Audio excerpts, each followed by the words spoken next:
Committee and people, this meeting will come to order. Roll call, please. Good morning, Mr. Chairman. This is roll call for joint agriculture, state and public lands and water resources on October 21st, 2021. Senator Bouchard. Here. Senator French. Here. Senator Cost. Here. Senator Wasserberger. Excused. Representative Blackburn. Here. Representative Clausen. Here. Representative Fortner. Excused. Representative Heiner. Here. Representative Larson. Here. Representative Western. Here. Representative Wharf. Here. Representative Winter. Here. Co-Chairman Boner. Here. And Chairman Eklund. Here. We have a quorum, Mr. Chairman. Thank you, Katie. I have a few things I'd start out with. When you're using your mics, if you're, I might leave mine on if there's no interference, but everybody shut it off. We'll have a lot of feedback if we don't. And the testimony table as well, if you would, please. Bill Fortner had some surgery yesterday, and so that's the reason he isn't here. So you might be thinking about him. He has had back problems. So I think we're ready to start the first bill for consideration. Huh? Oh, go ahead. Chairman Boner, go ahead. And just a quick note on the agenda for tomorrow, Representative-elect, I think Johnson, is that it? From Niobrara County is going to be sworn in the House chamber 11 o'clock.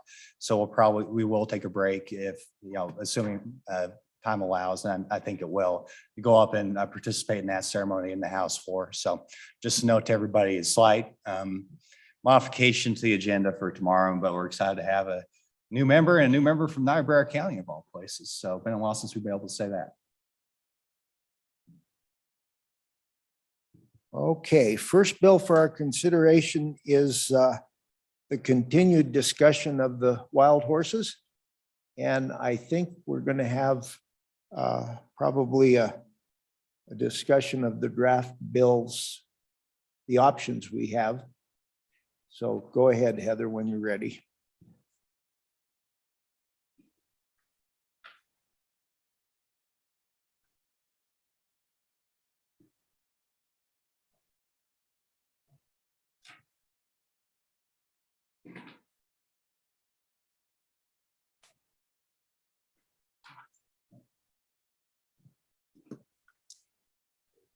Mr. Chairman and committee, there are two bill drafts in front of you. The first is 22 LSO 50 version 0.8, working draft 0.8.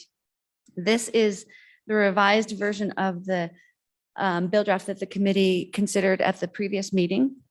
And what this bill draft does, just to start at the beginning, this is the bill draft that sends a notice of costs to, or that authorizes the Office of State Lands and Investments to send a notice of costs to the federal government. And it also authorizes the governor to enter into different agreements for management of wild horses. And it has an appropriation. So that's the high level view. And then so that on page 1, there is the title, what this does. So it requires notice to the federal land management agencies of the costs of wild horse grazing on state lands. It also authorizes enforcement by writ of mandamus for removal of wild horses from non-federal lands. And it provides for state management of wild horses and burros with tribes, federal land management agencies, other states, and private entities. And then there's some definitions and the appropriation. So that was the title, forecasting what is throughout the bill. On page 2, you'll see that this bill draft, the first change is made in Title 11, which is the agriculture statutes. Title 11-30-115 in this expands the section about wild horses. So it inserts in the definitions a term for affected non-federal lands, which means state, municipal, or county lands upon which the landowner has proof that the wild horses have regularly grazed. The reason I call that definition out to you is that one of the changes from the previous meeting was to remove private property. And so, for example, this affected non-federal lands is one of the places where that was changed. Then there's this federal definition of the appropriate management level that's inserted and a herd management area. Now I'm on page 3, and this begins the subsection C begins the program or the process for submitting a notice of costs to the federal government. And so it goes in, and the main difference from the last meeting is that the private land is not in here. And so when there has not been any progress with removing the wild horses, moving on to page 4, this describe paragraphs 1, 2, and 3, they describe how to calculate the what is the amount that would be indicated in the notice of costs that would be sent to the federal government. And so, for example, determining the total area of the land that the horses are grazing on, and then taking the wild horse data from the federal land agency statistics, and then multiplying that by the forage consumed as calculated under by the appropriate management levels, whether it's a high level or a low level. So this is just the page 4 is describing the calculation. I'm not trying to gloss over it too quickly. It's just this didn't really change. The only part that came out was there was a mechanism, or there was a provision for the private lands included in it, and that's gone now. And now then subsection D on page 5 just describes what to do with any reimbursement monies if they are received from a federal land management agency. And what happens with that is, I believe that it was the committee's direction to, I'm just finding the line for it. There we go. On line 16, page 5, that and any money that is received, it shall be deposited in the Common School Permanent Land Fund. That was another change that we just needed to zero in on the account where the money should be deposited, and that's where the committee had determined at the last meeting. And then now at the bottom of page 5 is moving to the next thing that this bill does, which is the encouraging the state attorney general to seek a writ of mandamus, should it be appropriate, to require or to compel the federal land agencies to remove wild horses.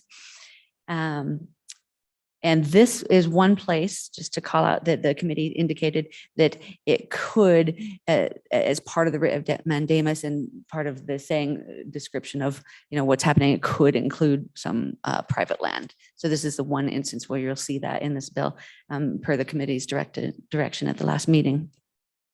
And then on page 6 is the subsection F, which is the authorization to the governor to enter into cooperative agreements with different agencies or tribes on different management measures.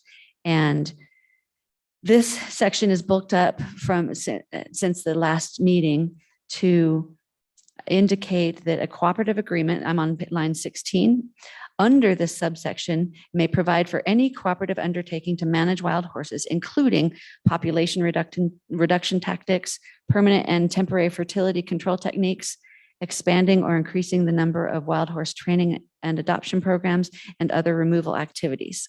So that the committee had directed a list to kind of give an example, inclusive or not exclusive. It could be other things, but to include some of the breadth of what the committee had discussed as far as some of the options. And then at the last line, as used in this subsection, opens it up to a couple definitions, which are a cooperative undertaking includes an existing program or a program created pursuant to the subsection administered by a state agency or any party to a cooperative agreement. And then also one of the things that was listed on page 6 was wild horse training and adoption programs. And the committee wanted to specify that it includes programs with any state correctional facility under that section 25-13-104. That's one of the statutory provisions that allows for the program that the committee discussed and heard about at the Honor Farm at the last meeting. So that is how the governor's cooperative agreement section has expanded per the committee's direction at the last meeting. And then section 2, beginning on page 7, is the appropriation to the Office of the Governor for these endeavors that we just read about in that subsection F. And then the section 3 is an immediate effective date. And the only other changes, that was, I highlighted the changes as we went through that. So that's this bill draft 50.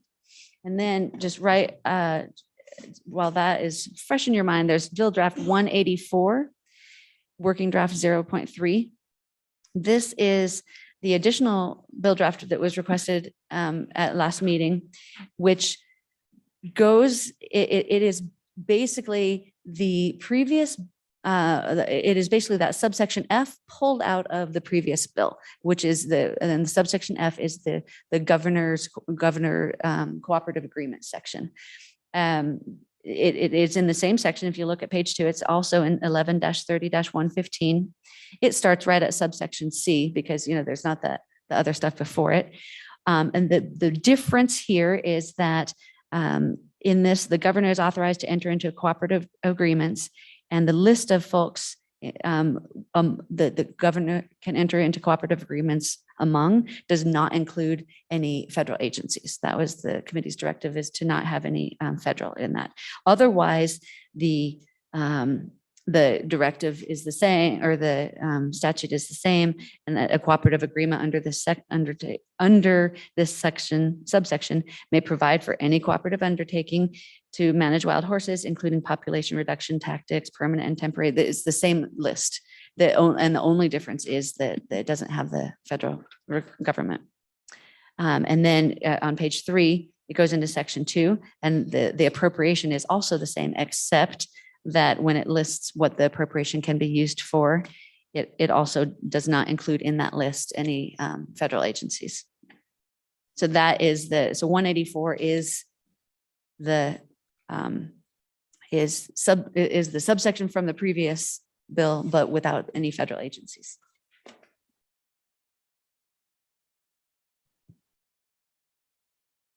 And that is the summary of the bill drafts, Mr. Chairman.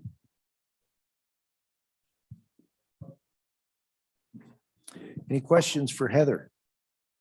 Committee. Thank you. Okay, now we're ready for testimony. Now, some of this has been hashed through in a previous meeting, and some of the people that were here won't be here. But we've placed them on the agenda as well. So Katie, who do we have? I'm going to just start down the list. Arthur Lawson, is he here? No, Mr. Chairman. Okay, we already received testimony from him. Leslie Shakespeare. No, Mr. Chairman. Okay, thank you. Dan Shannon, I believe, Department of Corrections. There you are.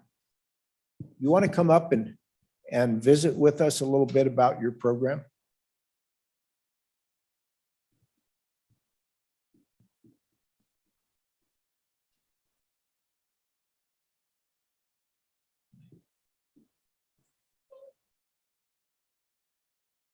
Good morning, Mr. Chairman, committee members. My name is Dan Shannon. I'm the director for the Department of Corrections. I want to thank you for welcoming me here today.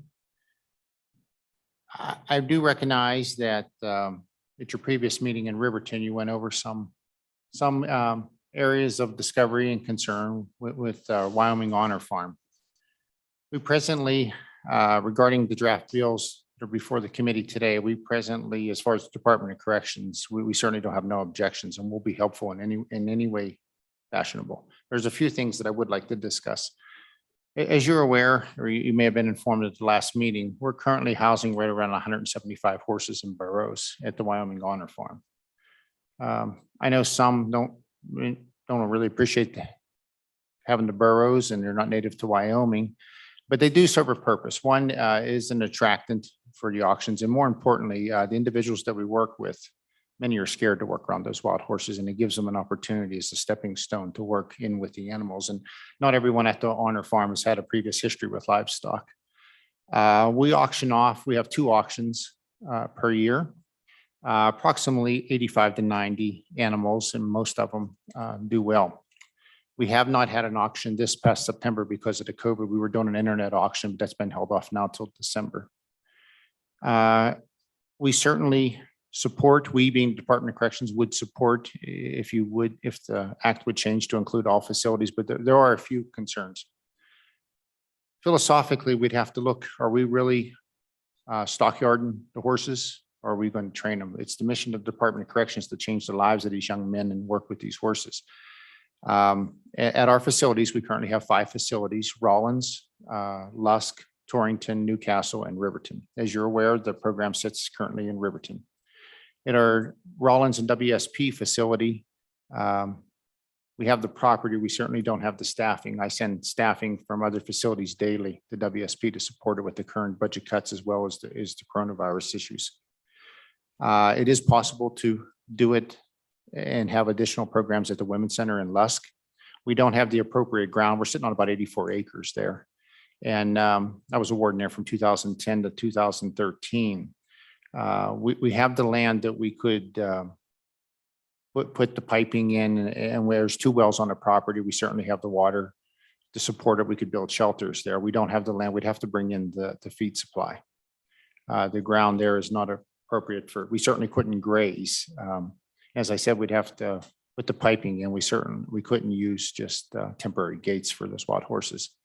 At Torrington, there is an option area. It sits on 120 acres. Once again, none of the land that we have is actually we could pasture, but we could house them. And as I mentioned earlier, I'll provide any relief that you so choose.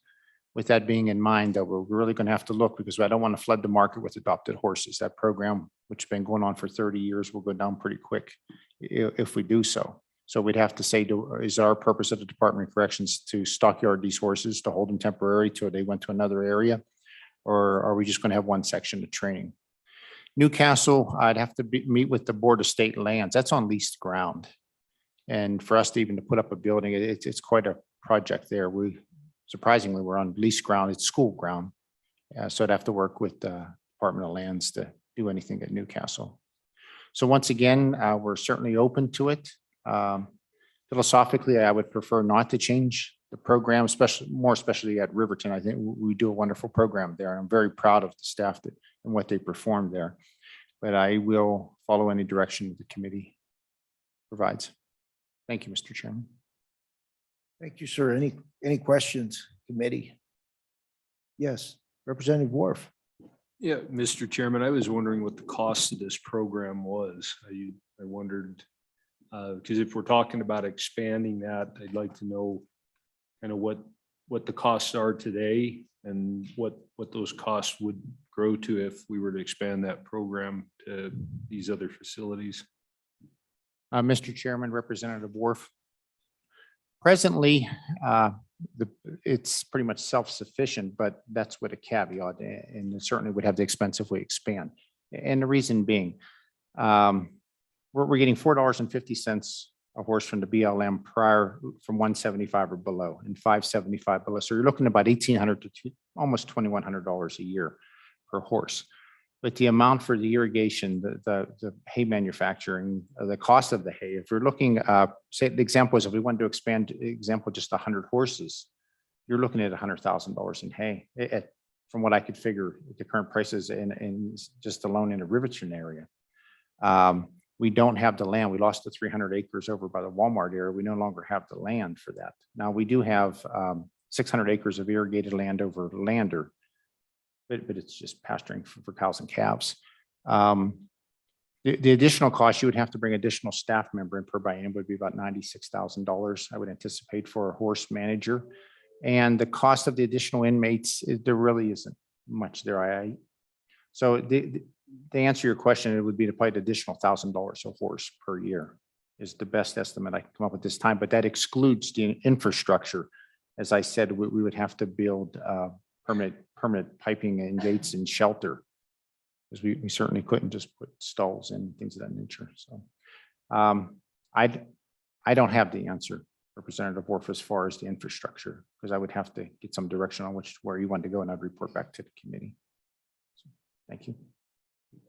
Go ahead, Representative Worf. Yeah, as a follow-up, obviously, if we got using the people that are available and their maybe limited skills, I'm assuming that injuries occur. And if injuries occur, how is that handled?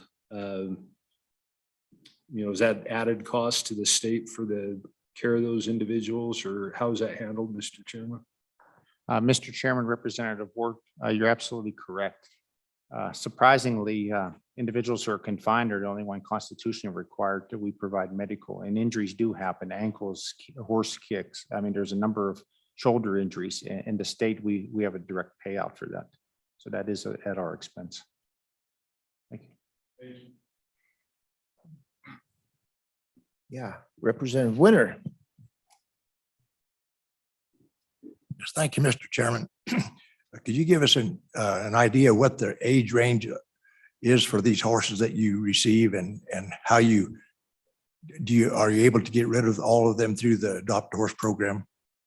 Mr. Chairman, Representative Winters, we attempt to get the horses between an age of between 9 and 14 months is the ideal age to bring them in. As I said, we consistently have around 175. It varies. 175 to 190 is what we have, and we adopt between 85 and 90. So you're looking at 50% of the horses are staying beyond a year at the honor farm currently. So the example would be, and I'm only estimating anecdotally, would be between 1.5 years and 3-year-olds is what you would be obtaining through auction. And yes, I attend most of the auctions, and almost all of the animals are taken. And that, my only concern, as I mentioned earlier, that would be a consideration if we start flooding the market with it. It's going to change, or you're going to be buying horses for $100 a horse. Okay. Sure. Yes. Senator Bowman. Going back on the discussion around the costs, I agree, we can't have ongoing costs outweigh the revenues that bring them in from having this program. So when you talk about extra $1,000 per head, is that a net expense or gross expense? Because there's a daily, I guess, payment you get from the federal government, correct, to house these horses, and how does that balance out? I guess, is that including your calculation for $1,000 per head? Mr. Chairman, Mr. Co-Chairman, that's in addition to the money we would receive from BLM. And I'm sorry, that would also be a net from the way I can understand it. We receive, it would purchase the hay, and it's a little bit better, and depends on the hay prices. It would cover the cost of the hay, so there wouldn't be an expense there. So as I mentioned earlier, I'm only estimating that because of the infrastructure. And number two, we would have to hire at least one employee per expansion. The example is we can bring on another 100, 125 horses maximum at the farm.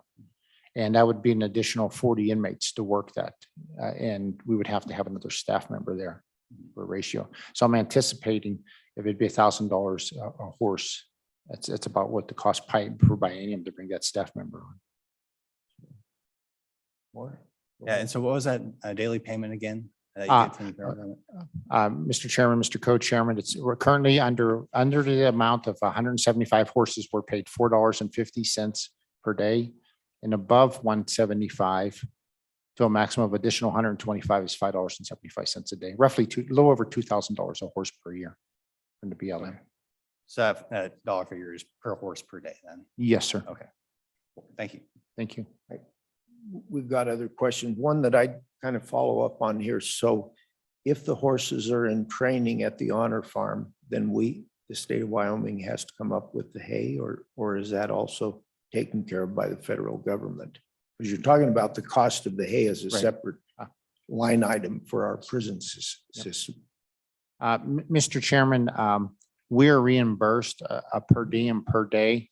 Currently at the farm, we're able to come up with the hay. We're making 75 pound hay bales. We're able to come up. If we expand or we want to expand the programs to other institutions, we don't have the ability to produce the hay. So we'd have to purchase the hay.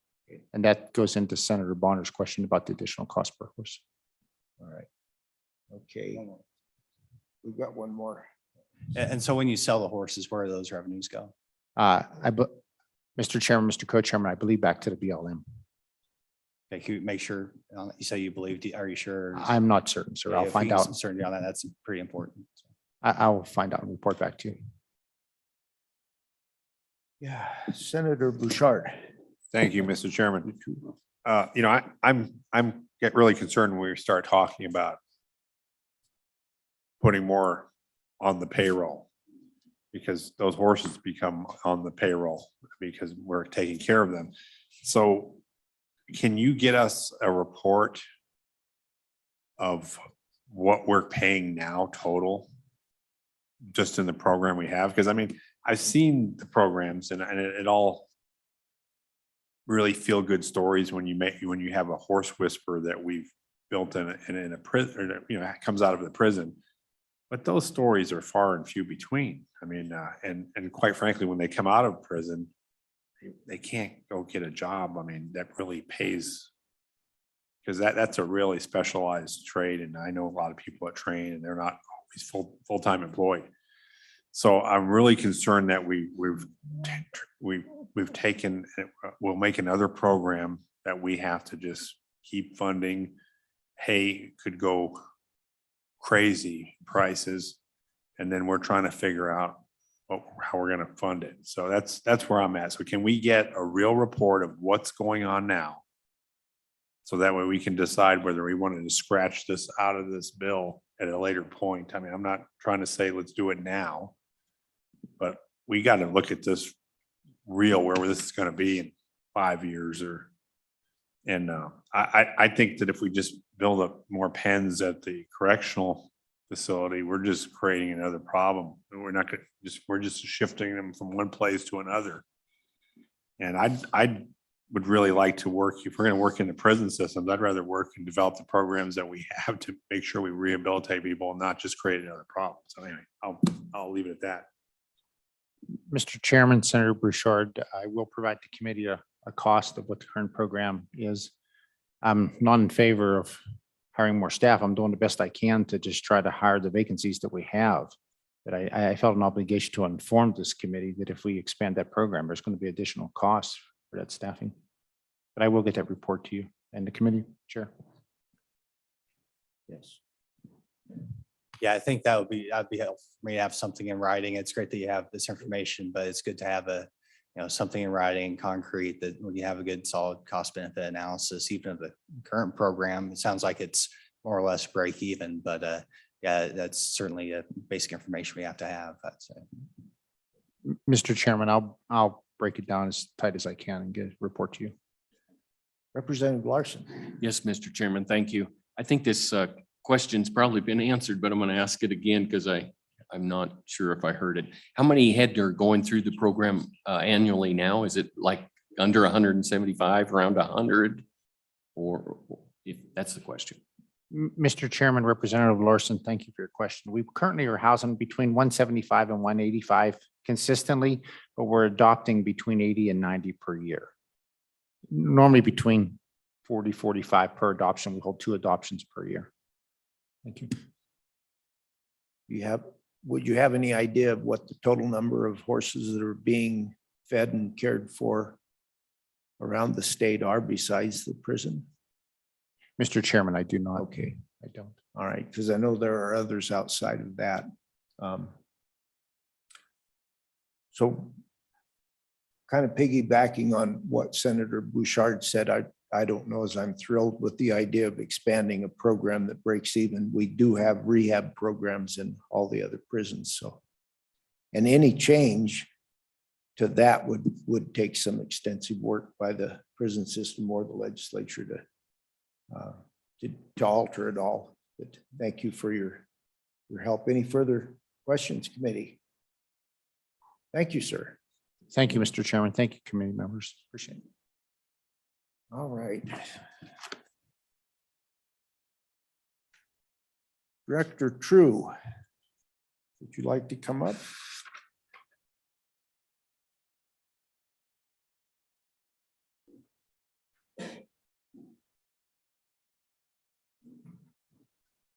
Mr. Chairman, committee, good morning. Again, with me as my board president, Mr. Sean Sims.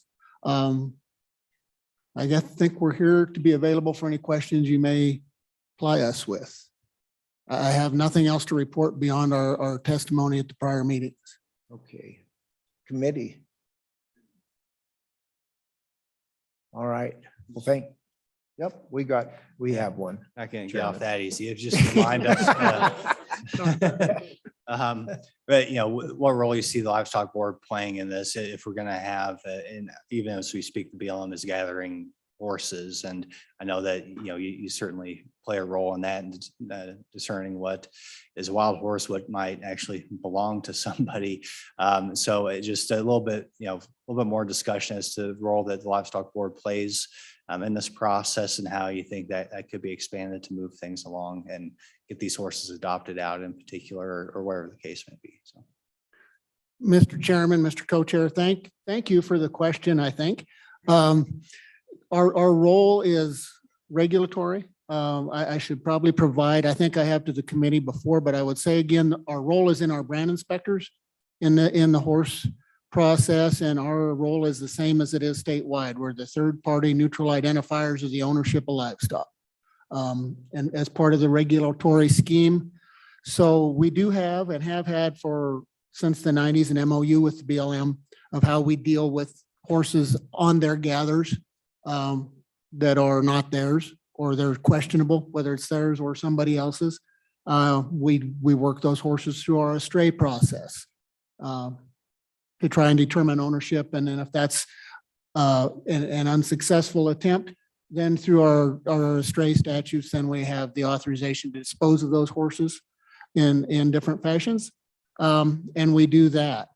So quickly, and typically I wouldn't say something this broad to a committee, but I'd say that this wild horse issue is a very perception intensive type of issue. And I think it's vital to keep our agency's role what it is. Our role is to identify that ownership, return horses or clear the BLM's horses to wherever their destination is, and not to be involved in anything that has to do with adoption or compliance of adoption, anything that could make the perception of a state regulatory agency picking winners or losers. And I would just share that our role is very narrow in that, and I think it needs to remain so due to our statutory mission. Any further questions? Okay, thank you. No, you're not done. And so as the Wyoming Livestock Board, the sole determinant, the sole agency that determines what's a wild horse and what's an estray then, or is that a cooperative decision, I guess, with the federal government? How's that working, Sam? Mr. Chairman, that's a good question. And to clear that issue, our role on a gather, such as is going on right now, the inspector and the BLM agent in charge will make those decisions together. Is this theirs? Is it not? Beyond branded horses, they have that discussion each time. There's also things in the Wild Horse and Burro statute about BLM managed horses that are found outside of their units. Same thing applies. We'll use an example that President Sims gathers a few horses that appear to be BLM. The brand inspector will come and he'll bring a range con or the horse specialist. They'll make that determination. Are these BLM horses or are they just estrays? And so that's enumerated in our MOU. So it works both ways, both at the gather or off the gather if BLM horses are moving outside of their unit area.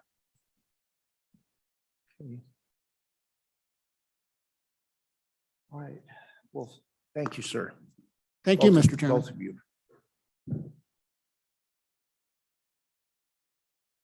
Okay, Director of State Lands. Mrs. Scoggins, come on up. And Mr. Crowder, welcome to the committee. Thank you, Mr. Chairman, members of the committee. I'm Jennifer Scoggin. I'm the Director of the Office of State Lands and Investments. With me is Deputy Director Jason Crowder. Thanks for the opportunity to again address the committee today on wild horses. We really appreciate it. Mr. Chairman, our comments and questions are related to the draft legislation. Would that be appropriate for us to provide those comments at this time? Otherwise, we don't, that's what our testimony is directed toward today. So if you're willing to go into that, we can launch in. Go ahead and launch. Okay.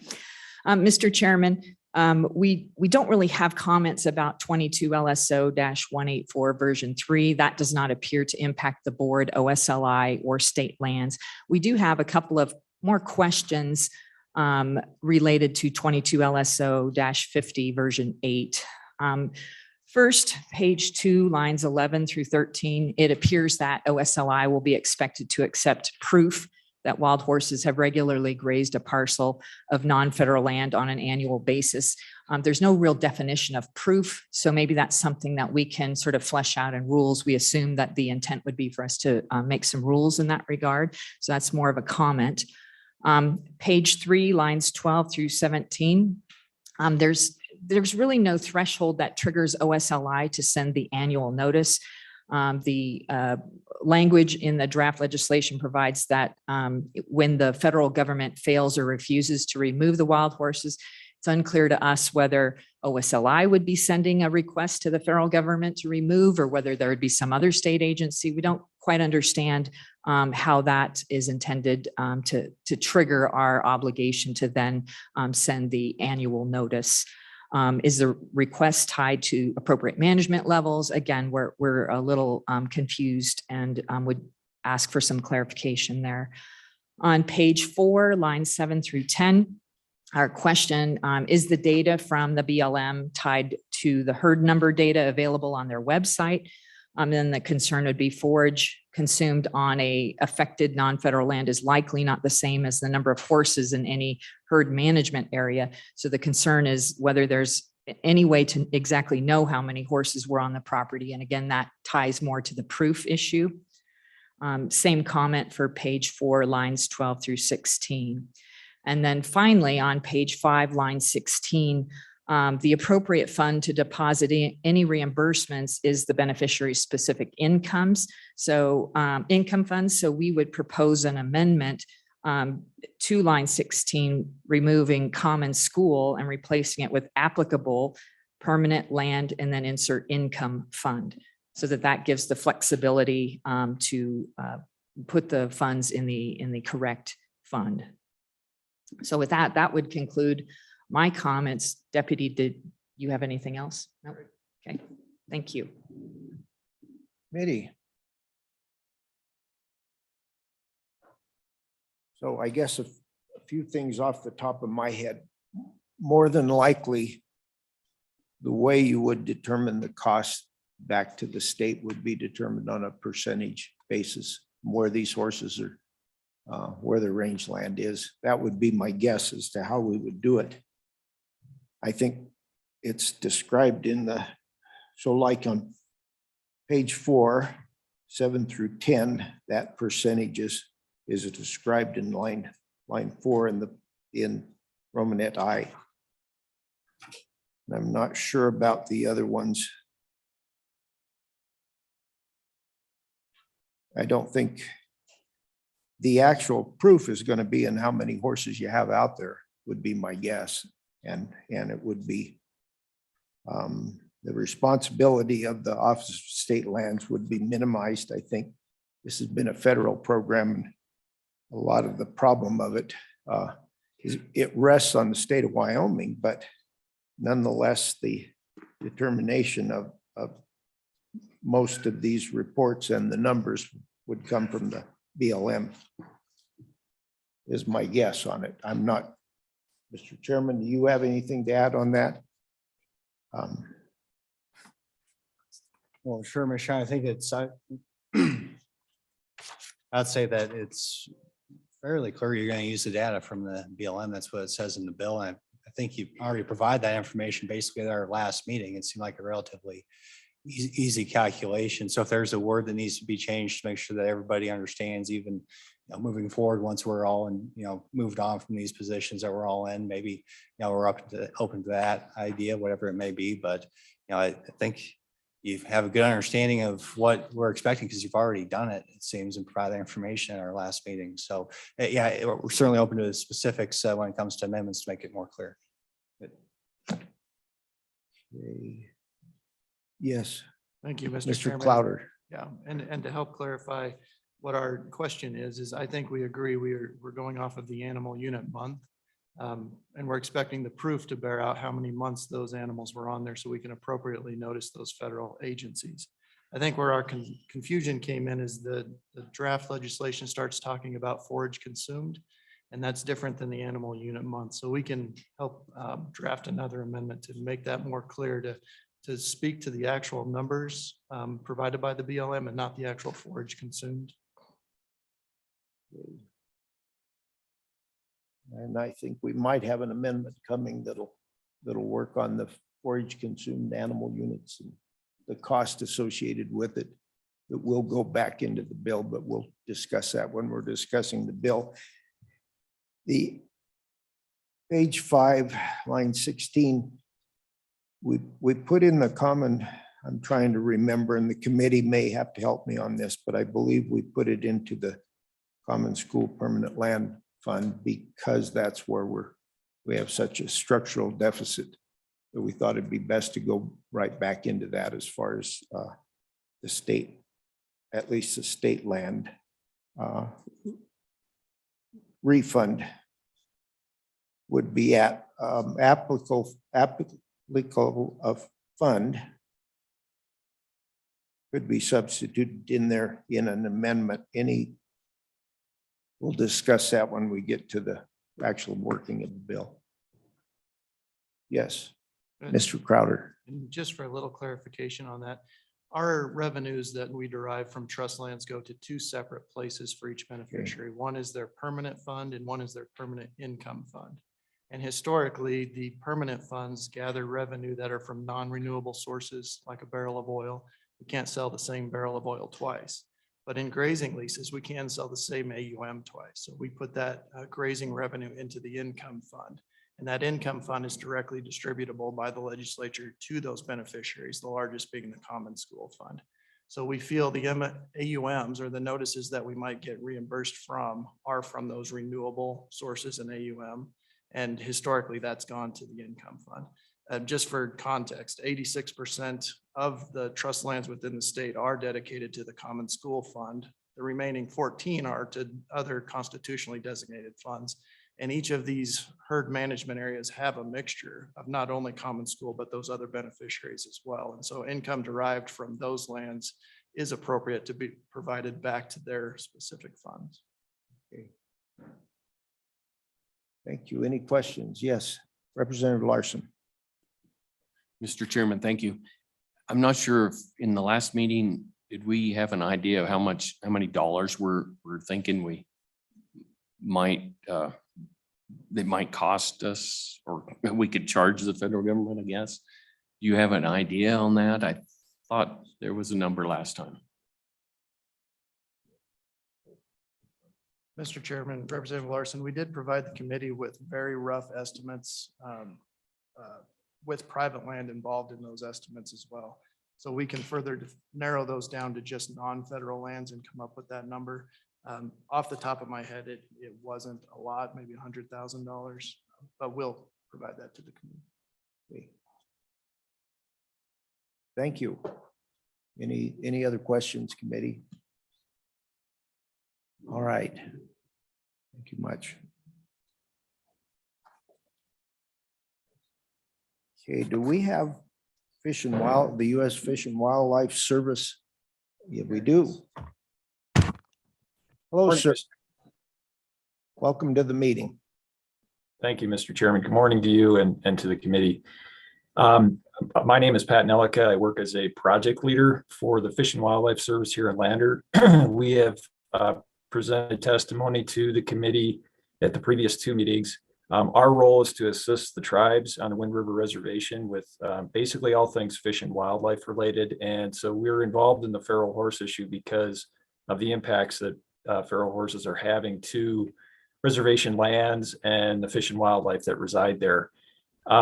Today, I don't have any more to provide as far as testimony goes, but I'm certainly happy to answer any questions that you or the rest of the committee may have. Thank you. Committee questions?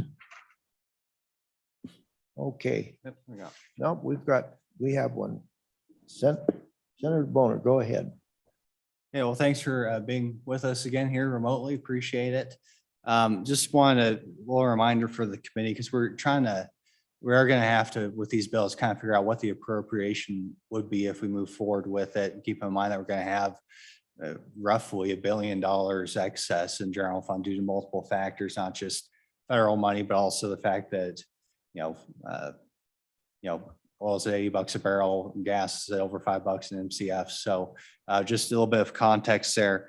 But so when we're looking at the cost, I keep on coming back to that $400 per head to gather a horse on the reservation. But the other element is how many excess wild horses do we have? And so I know you discussed doing a survey this winter. Hopefully that goes well, but I think there's also some other information that you've already done a survey about a quarter of the reservation about 10 years ago. And I think you remember what those numbers were back then, at least? 3,700 over the limit when you did that survey 10 years ago. Is that accurate? Yeah, thank you, Mr. Co-Chair. I would have to dig back in my notes to find the specific numbers on that. If you give me just a minute here. But that survey was done by the BLM, or excuse me, the BIA back in 2012. And at that time, there was an estimate of a minimum of 2,100 feral horses on the reservation. And again, that was just a portion of the reservation that was covered. It was basically about a quarter of the reservation, but that was in the area that contained the greatest number of horses. So it's hard to say how many total horses there were at that particular time. We have not done any survey work, comprehensive survey work to estimate the number of horses on the reservation since then. But as you indicated, we have plans to do that this winter, to do a real comprehensive survey to hopefully get at least a minimum number of horses that we do count by aerial method, using a small plane to fly transects across basically the entire reservation. Thank you. And so at 2,100, was that above the limit, or is that total? That would be total horses. The reservation currently does not have a quota or a minimum population that they would like to sustain. They haven't determined that. And so that would be just the total number of feral horses at that time on the landscape. Yeah, thanks for that distinction. Obviously, we're not constrained by the BLM's rules or anything like that. And yeah, at the end of the day, this is an invasive species as far as I'm concerned. So. Okay, thank you for that information. Correct. Yeah, thank you. Okay, committee, any other questions? I guess one that I would have is what ways do you have to determine whether the horses are feral even recently and may belong to somebody else but don't have a brand on them?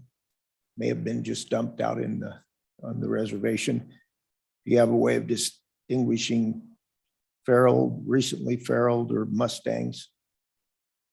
Mr. Chairman, myself, I'm not personally involved in the gathers, and Director Lawson sent his apologies. He wasn't able to make it today because he's on a search and rescue. But I would defer that to Director Lawson of Tribal Fish and Game. But my knowledge is that as they gather these animals, as Director Lawson had provided to the committee, they're up to about 500 feral horses that have been gathered and removed off the reservation in the last year or so. Those are run through, brands are checked and so on. And so, but unbranded horses are considered property of the tribes, and they're able to do as they wish with those individual horses. Thank you. Thank you. All right, thank you for your testimony. Thank you, Mr. Chairman and committee. Good luck with the rest of your meeting. Okay, do we have the BLM here? Or on somewhere? Oh, there you are. Come on up.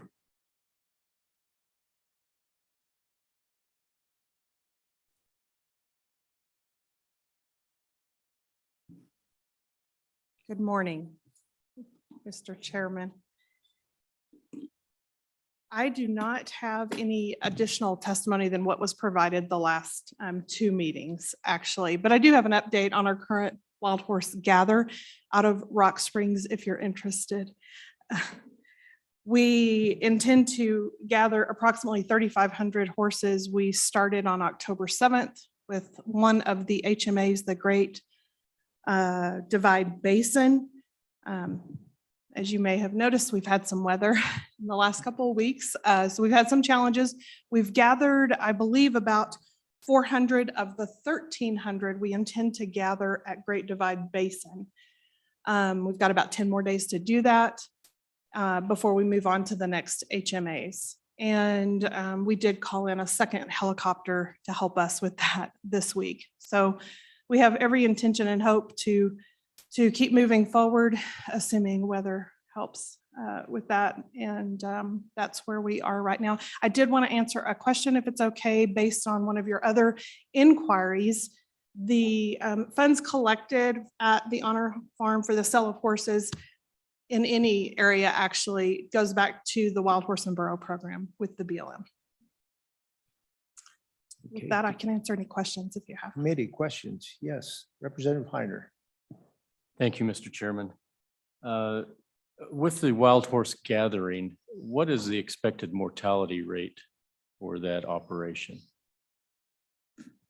Thank you, Mr. Chairman and Representative Heiner. We don't have an expected mortality rate. We know that things happen and we have crew on hand to assist when that is the condition.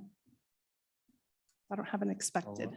Representative Heiner, go ahead. Thank Follow you. up. Thank you, Mr. Chairman. So when a horse is injured or receives some injury during the roundup, are they released back into the wild, or are they taken into a facility where they can receive the care that they need? Thank you, Mr. Chairman and Representative Heiner. They actually do receive care. Either they're on site or returned to a facility. One more. Yes, go ahead.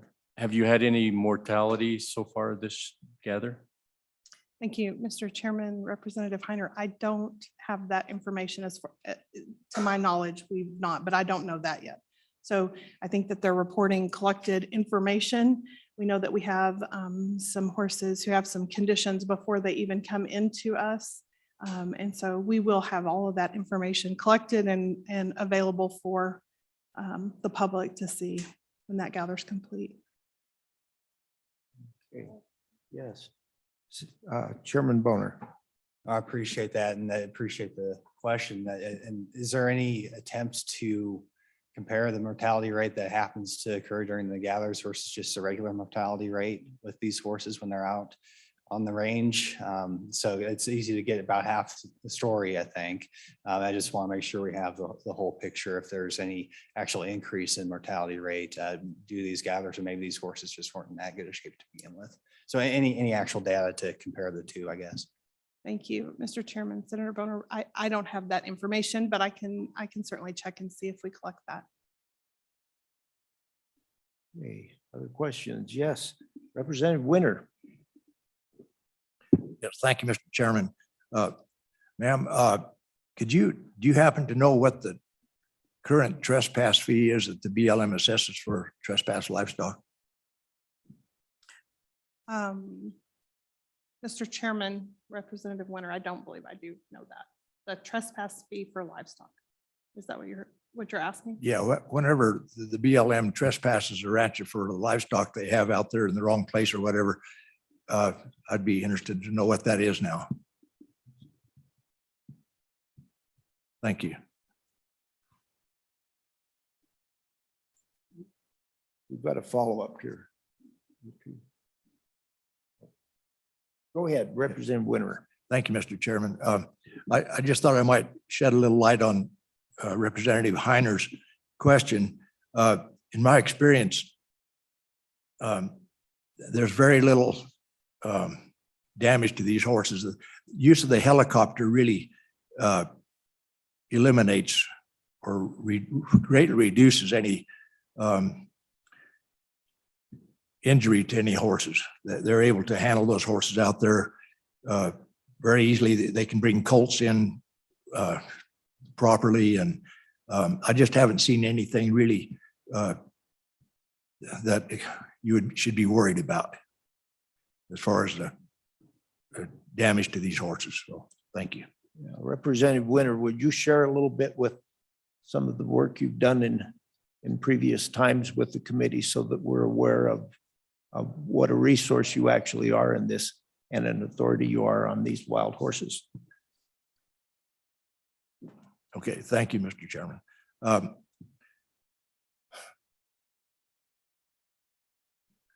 I started with the BLM gathering horses when they were when they had a roundup on the Pryor Mountains many years ago, and we did it all on horseback. I think the worst or the greatest concern or damage to anything was to the cowboys that were gathering them, because we had to rope everything and trail it into the corral or to the trap on the end of a rope. And that could get pretty wild sometimes.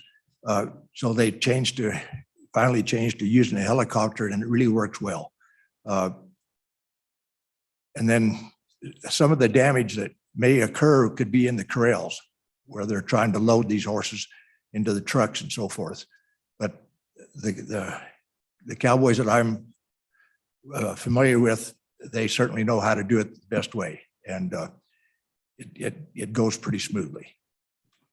Does that answer your question? Yeah, thank you. I'm sorry to put you on the spot like that, but I do appreciate your knowledge of this.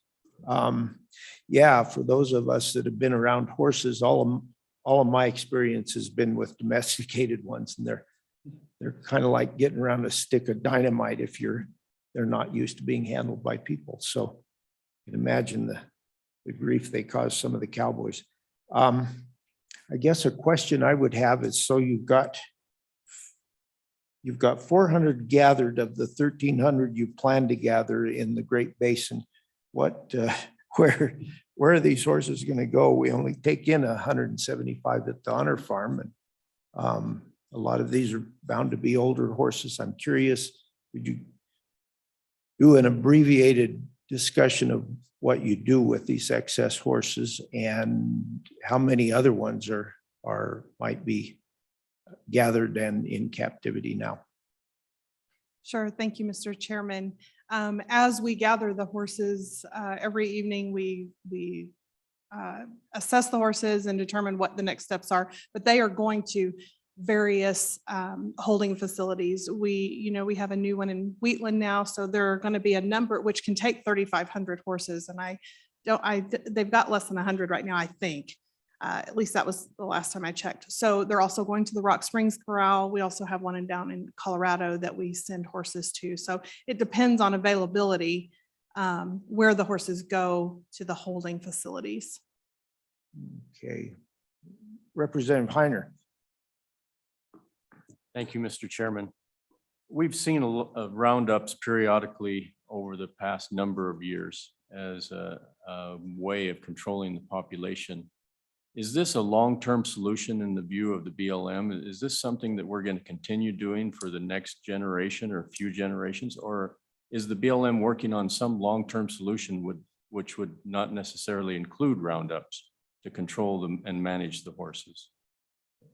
Thank you, Mr. Chairman and Representative Heiner. I think that roundups are going to always be part of the process as we find ways to adopt wild horses out into the public. But I can assure you that BLM is looking for all ways and asking for help and new ideas about how we can continue in this program in other arenas to control populations. Our headquarters assistant director meets monthly with advocacy groups, and they are bringing ideas to him regularly that we're trying to vet and see how we can implement new things. We know that we cannot continue as we have been and be successful. So I think that roundups, I think gathers are going to continue to be part of what the BLM does, but we need to do more. We need to find new ways. Okay, yes, Representative Worf. Thank you, Mr. Chairman. And I don't know that this is, that you may not be the right person to ask, but since you're here representing the BLM, I'm going to ask. And I guess one of the things I've always wrestled with is we take these wild horses, we put them in holding pens for years. And I guess the question I have to ask is, has the BLM really assessed how long you can hold a wild horse in captivity until it loses that wildness? Because it seems like to me that we're kind of doing the impossible. We're gathering up all these wild horses. We're trying to portray to the public that we're maintaining them when in fact they're being put in holding pens. We're spending millions of dollars to care for them. And I think something's being lost there. I think we're in love with this romanticized version of a wild horse, but the reality is we're sticking them in holding pens and they're not able to maintain that wildness. So I guess one of the things that I would ask is the BLM looking at being honest with the fact that once we gather these horses, they are no longer part of that wild horse herd mentality, whatever you want to call it. And to me, we need to quit treating them as such. They should be handled in a different fashion. To me, once they're off the range, they're no longer wild. But I don't know if the BLM has any plans to address that. But to me, it's disingenuous to refer to them as wild horses when they're held in a holding facility. There's nothing wild about that. That's like saying elephants and tigers in zoos are wild animals, and they're not. We all recognize that in a zoo setting. And I just think we need to be honest with the amount of money we're spending and look for other alternatives. And I applaud the fact that you admit that the agency is looking at that. But I guess that's one thing that until we can address the fact that wild horses are no longer wild once they've been held for, and I'm not going to say what that time period should be, but to me, I think it's only logical that you would come to the conclusion that once held for a period of time, they've lost that wildness and we should no longer refer to them as wild horses. So if you can take that to the powers that be, I really would like to have an answer because I think that's part of what we need to be addressing is the reality that we can't just keep gathering them up and putting them in holding pens and referring to them as wild horses. So I'm not sure, like I said, I'm sure you're not the right person, but you're the one here. So I'm going to ask you if you will run that up the chain, because I do think, I mean, I know when I talk to my constituents, it makes no sense the amount of money that we're spending to maintain these horses as wild when in fact they are no longer wild. And I think we need to tell the truth. Once they've been removed, they are no longer part of that wild horse herd. So thank you, Mr. Chairman.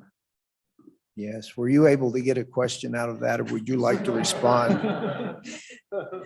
Thank you, Mr. Chairman and Representative Worf. I think what I wrote down was, is there a point at which we no longer classify wild horses as wild. And I don't have that information. Of course, I understand there is a cost to all of this. I don't know what Representative Winter would allude to, as it doesn't seem that as soon as they get into the pens, they're no longer wild. I will say that they appear to be wild for some time, but I don't have the exact answer or what the implications of that would be. Okay. Yes, go ahead. Well, Mr. Chairman, we can take a field trip up to Wheatland and find out. Yeah. Representative Walker jump in the pen and see if they're still wild, but I- but I do, in all seriousness, I do have a question about that facility, not just because it's in my district, but it seems like it's a private organization as helping and has found a business model that makes this work. And so I'm just wondering if you go in a little bit more detail as to how that works. What does the BLM pay? What's paid for by the private sector? How does a facility like that operate?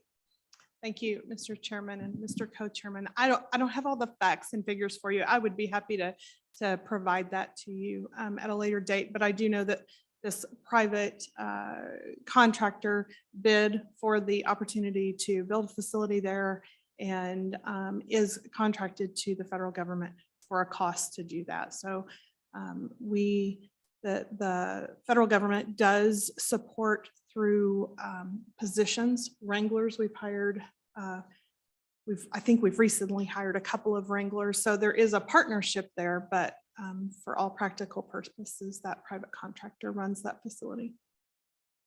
So it may be different than the $4.50 that the prison gets. Okay. Yeah, I tallied up a little bit of it. If it were $4.50, it'd be $15,000 a day to house those horses. So any other questions? A few comments. I think we've heard for 20 years that there will be some sustainable program that's coming, and right now it isn't very sustainable. And Representative Wharf talked about that, and I would too.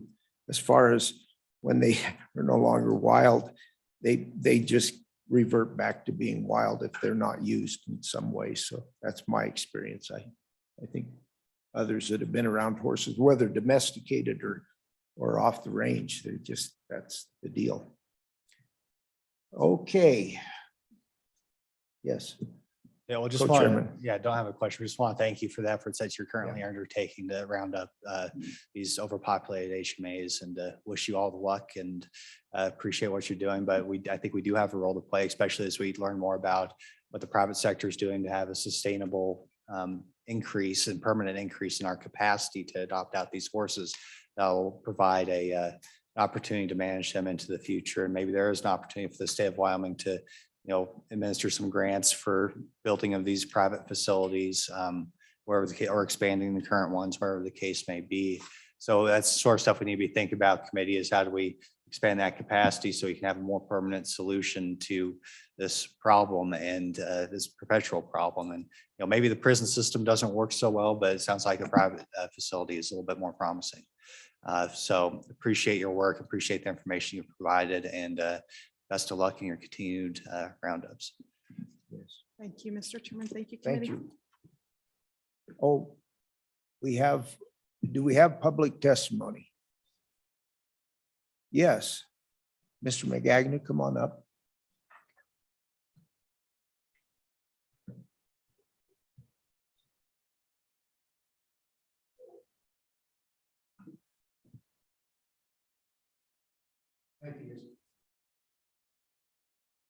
Thank you, Mr. Chairman. Jim McGagnon with the Wyoming Stock Growers Association. As you know from your previous meeting, we strongly support your action on this issue, particularly with regards to LSO 0050. And just a couple of comments specific to that legislation, if I might. I've had people ask me since the original bill was out, what are the financial losses that are suffered by these horses being out there that would be a basis for the Office of State Lands requesting some funding? And I think there's several components to that that are important.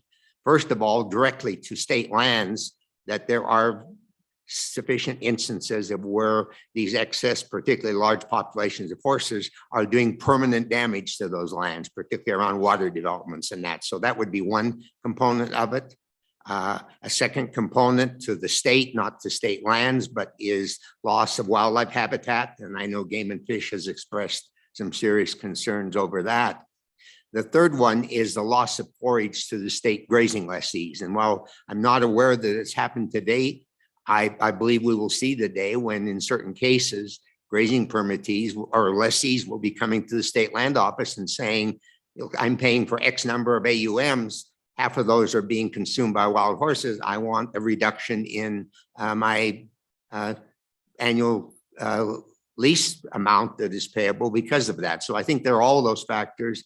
And those are the forage factors. The other factor that often is not considered is the impact on water sources. In many of these areas, desert areas, water sources are very limited, and wild horses are consuming so much of that water that available water for wildlife and livestock is very limited. So I think that's one thing that happens.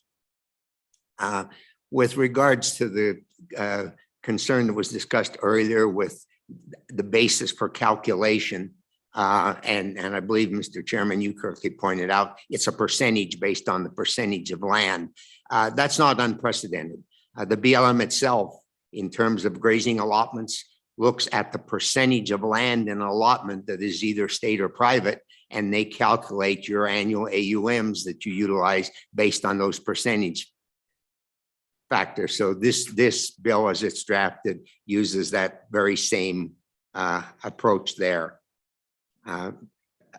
Again, back to the earlier comment, we would certainly concur with the recommendations of the Office of State Lands, both with regards to where the funding, if there were funding received, where that funding goes, not just into the permanent common school fund, and also would confer with them that we're really not talking about forage consumed.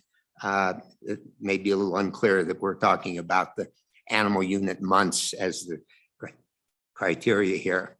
The other thing I would point out, that there's been some concern about the state getting into a battle with the federal agency over payment, or with the federal government over payment for these funds.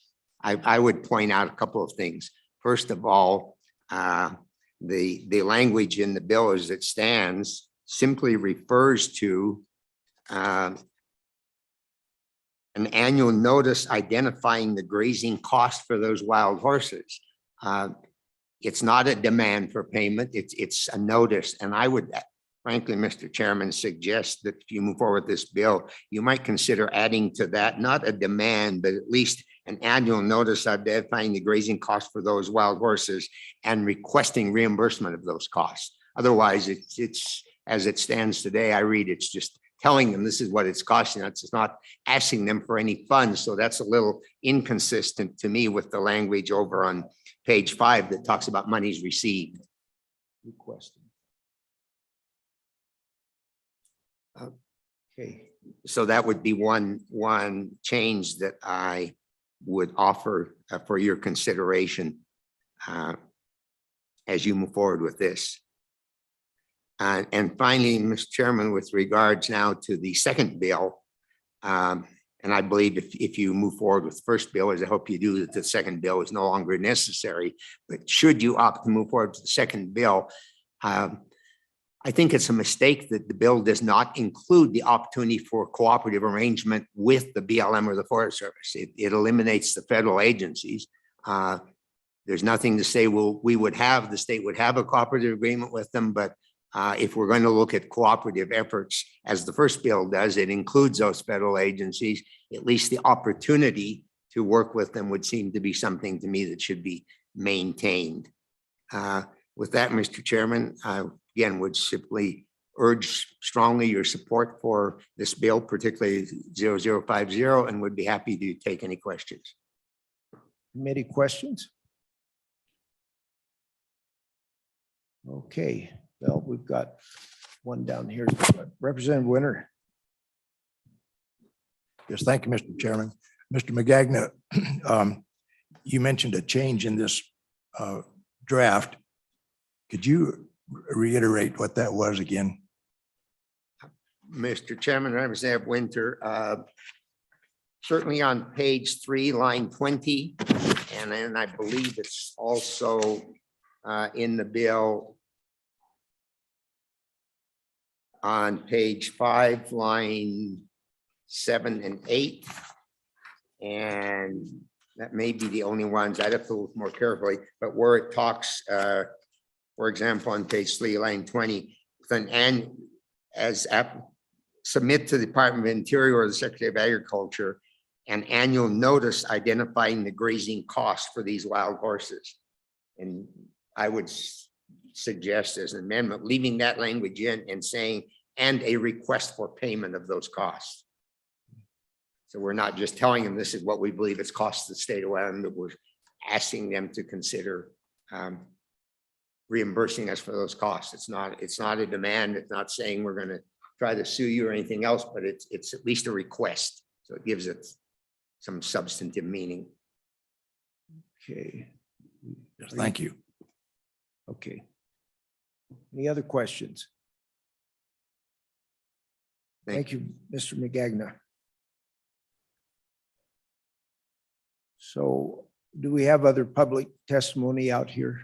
I think we have someone online, so well, let's go ahead. Can we bring that person up, Katie? Mr. Chairman, it's Christy Chapman. Okay. Go ahead when you're ready, Ms. Chapman. We can't hear you. You're muted.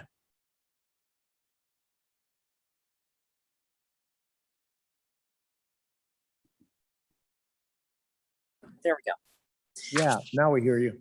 Okay, I have to apologize in advance. I have my partner Mary here with me also, but good morning, Mr. Chairman and committee members.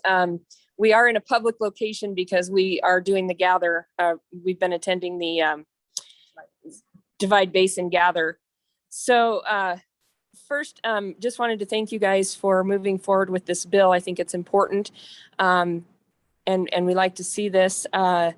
Also, we just wanted to update you that the BLM did put out an inquiry.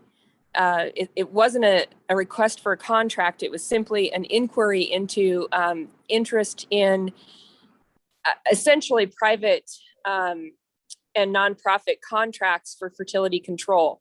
And we were able to answer that and let them know that, yes, we do have, we meet the requirements. And we do have the facilities and the ability to do so. So we wanted to put that out.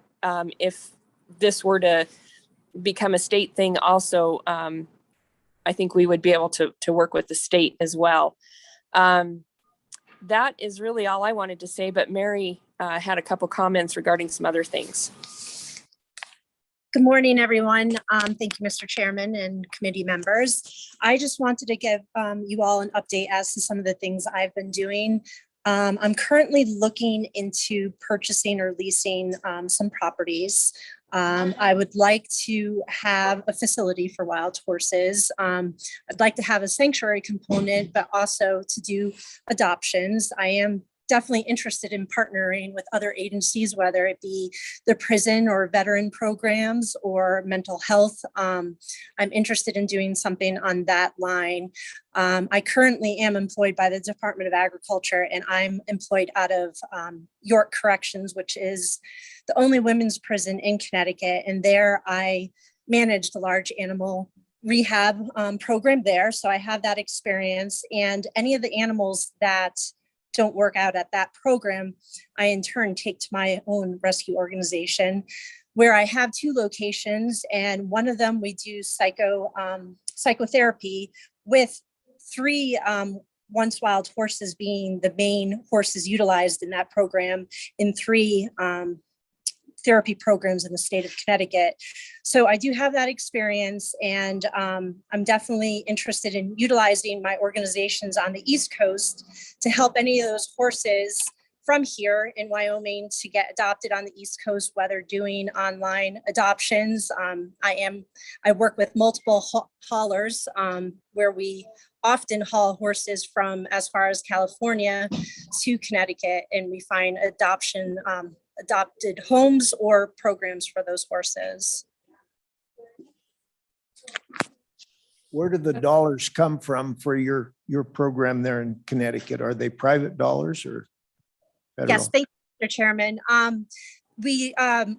Most of our programming is funded through private donations. We do often fundraisers. We fundraise at least twice a month. We set up big fundraisers, and we do get state-funded grants. I have not gotten a government grant yet, but we have gotten state-funded grants. Okay, committee questions. I guess I'd have a question for both of you. In cases where we're gathering wild horses or feral, whichever they are, gathering them then releasing some back onto the range. We've talked about a fertility program. Would there be an interest by your organizations to do permanent fertility control so you don't have to gather them every couple of years or a year or so? Yes, thank you for that question. We have actually communicated with a couple of veterinarians here in Fremont County, which is where I reside right now. And we have one veterinarian who is interested in doing some of the spay procedures on mares. He's done it on the Navajo Nation. He has expressed an interest and we have been communicating about that. There's another veterinarian here in Fremont County who is interested in doing a procedure on stallions that is sort of, I can't remember the scientific term for it, but it's or the procedural term, but it's essentially like a proud cut gelding where they still maintain their testosterone levels, but they are unable to breed. They cut the tail of whatever that is so that the sperm cannot pass all the way through. But it allows them to still produce the same levels of testosterone. They still have the urges to breed.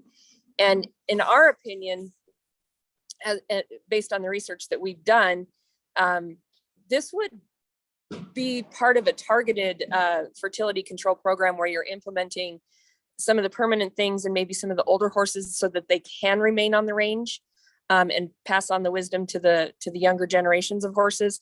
And then you're using the non-permanent or reversible fertility control in the younger horses so that you can kind of continue with your genetic viability. Hope that answered your question. Did you have anything to add? No. Yeah, it Okay. did. I would add that you'll never get them all caught. There'll be somebody out there that can reproduce for sure, but Co-Chairman, go ahead. Go ahead. If I may add, that was part of the inquiry that the BLM put out was, would you have holding facilities or would you have land where these animals could be held for a month for those permanent procedures? And also some of the fertility control requires a booster. So Mary has purchased land in Wyoming and it's north of Rollins, just south of the Stewart Creek. And my family owns land on the Red Desert also. So we do have access to some land in the Red Desert and we are open to getting more, raising money and buying little sections of land that are adjacent to the herd management areas. Thank you. Co-Chairman. Thank you, Mr. Chairman. Any estimate off the top of your head what the cost is for that type of fertility treatment you mentioned with the veterinarians using that sterilization on the males? We don't have that information yet. He said he would try to get some figures for us. I think, we haven't gone with a budget at this point because the inquiry it was just recently and we scrambled to get that together. So, but we actually are formulating a budget for those things so that should it come down the pike, we have that information. Okay, thank you, Mr. Chairman. Maybe we can talk to our state veterinarian too. We'll see what happens. Yeah. Okay. Thank you. Thank Committee, you. I think we're done. Any other public testimony before we work these bills? Okay, we're closed to public testimony. Committee, what's your pleasure? They asked us questions. Yes. Say everything. Yes, yes. Yeah, you did.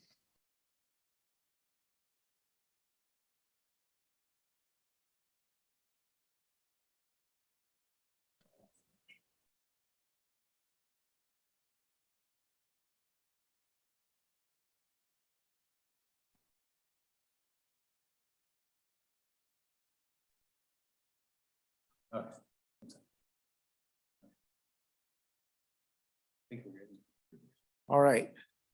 Start again. Committee, what's your pleasure? Let's try to be specific to the bill. There are two bills before us. One of them is a more involved bill that will be requesting, probably will be including costs. The primary difference between the two bills is the second bill doesn't include the partnerships with the federal BLM and the federal, any of the federal groups. So I'm open to a motion. Yep. Mr. Chairman, the second bill would need to have that because it's basically to take action when the feds aren't doing anything anyway. That's the problem. That's what the main thing is the feds aren't, they don't care. And I mean, so if we already have partnerships with the federal government. So if you go down page 2 of the second bill, where it does talk about, and it says the governor, I think we should change that to say the state shall enter into cooperative agreements amongst state and local agencies. And I think the reason why we're trying to set policy, every time we say the governor shall, everybody gets bent out of shape that we're telling the governor to do something. And obviously that's not our intention. Our intention is to set policy of what the state, how the state will handle something. So I mean, that's the main difference between the two bills there that has been brought up. The second bill isn't to get into partnership with the federal government. It's just to actually take it in our own hands and decide, you know, we can do something about this because our people are being harmed. And if we just sit around and wait for the feds, nothing's going to happen. So I think that's where I'm at anyway. All right. Chairman Boner. Yeah, so Mr. Chairman, I think there are some amendments we need to that second bill to distinguish it further from the first one. This is just kind of a starting point, but personally, I think that we can move forward with both of them and present both to the legislature. I think it is important that we do something and we have two distinct ways of doing that. And yeah, I do see some value also just publicly stating what the cost is to the state also in that first bill. I think there's an opportunity to drive the narrative a little bit because right now it's just, people like the idea of wild horses. And that's what's been dominating the discussion. That's what the BLM has to deal with. You look on their facts and questions on their website, it's all geared towards those activists who just, don't care about the facts. All they care about is the idea of the Wild West and horses being on the land. So I think both are necessary and both are good. And we just need to do a little bit more work distinguishing the second one from the first one. So that being said, Mr. Chairman, I'll move, we'll just start with the first one then, and before we get to the second one. So I move that we Mr. Chairman, adapt. I missed who moved it and who seconded it. We haven't got there yet. Okay, Yeah. then. We're getting, So we're not getting going to to the discuss motion. it. Yes. Yeah, a lot of talking there for. All right. Yeah, I move that committee sponsor 22 also 50.8. Okay, it's been moved and seconded, so we're working on the -50 version, the first one in your notebook. We have amendments.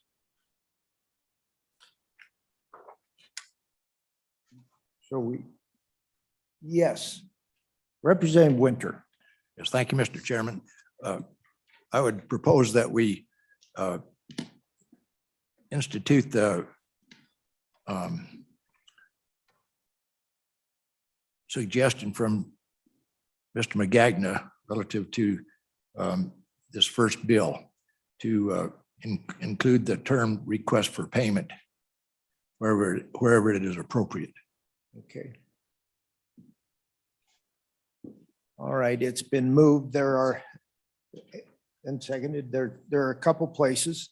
One is page 3, line 20, after grazing cost and requesting payment. That's one spot. There may be others, but there's also page 5, line 16. No, that's a different one. Line 9, page 5, line 9. Kind of the same way. Nope, probably in line 8. Line 8. Okay, and requesting payment. Do you have those, Heather? Mr. Chairman, yes, I do. And I think that if you might give a bit of leeway for where I believe, like, for example, on page 3, that it's line 21, and I think page 5, it'd be line 7. If you might be willing to, I could describe where, if you were thinking. Yeah, go ahead. On page 3, on line 21, it would say for those wild horses and a request for payment. Or I don't know if the committee wants the word payment or reimbursement, but and a request for payment of those costs. And on page 5, where it would go, it seems like it would make sense on line 7. It was a response to a notice of costs and the request for reimbursement or payment, whichever word the committee likes to use, payment or reimbursement. However, I actually have not gone through to see if there might be additional. So that's the additional leeway to see if there might be more. Okay. We can get away with adding those other places by agreement of the chairman, can't we? Would the committee be okay with that? Are you okay with that? Adding that into your motion then? Okay. So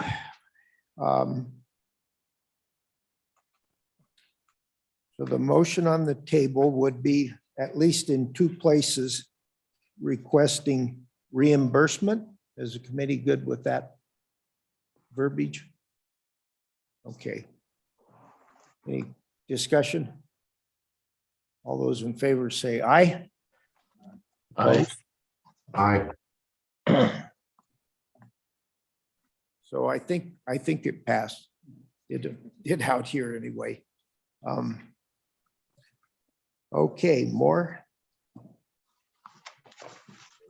Yeah. Vice Chairman Clausen, go ahead. Mike. Mr. Chairman, I'd like to propose another amendment on page 5, line 16, change from the common school fund to the applicable permanent land. Let's see, income fund. Okay, committee, do you all have that? You have that as well, Heather?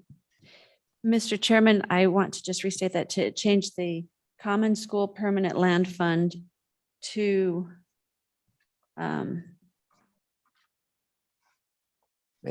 I think that you said applicable permanent land income fund? No. Not. To what? Yeah, permanent, That'll work either way. applicable permanent land income fund. All right, second?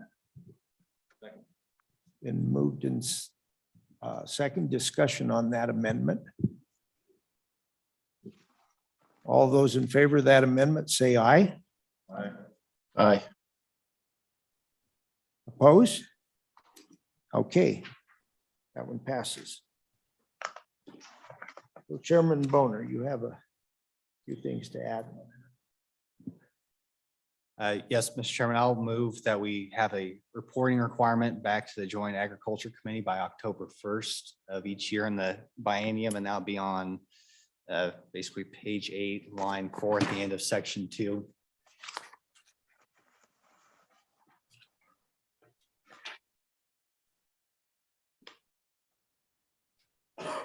I guess I'll explain a little bit more. Okay, go ahead.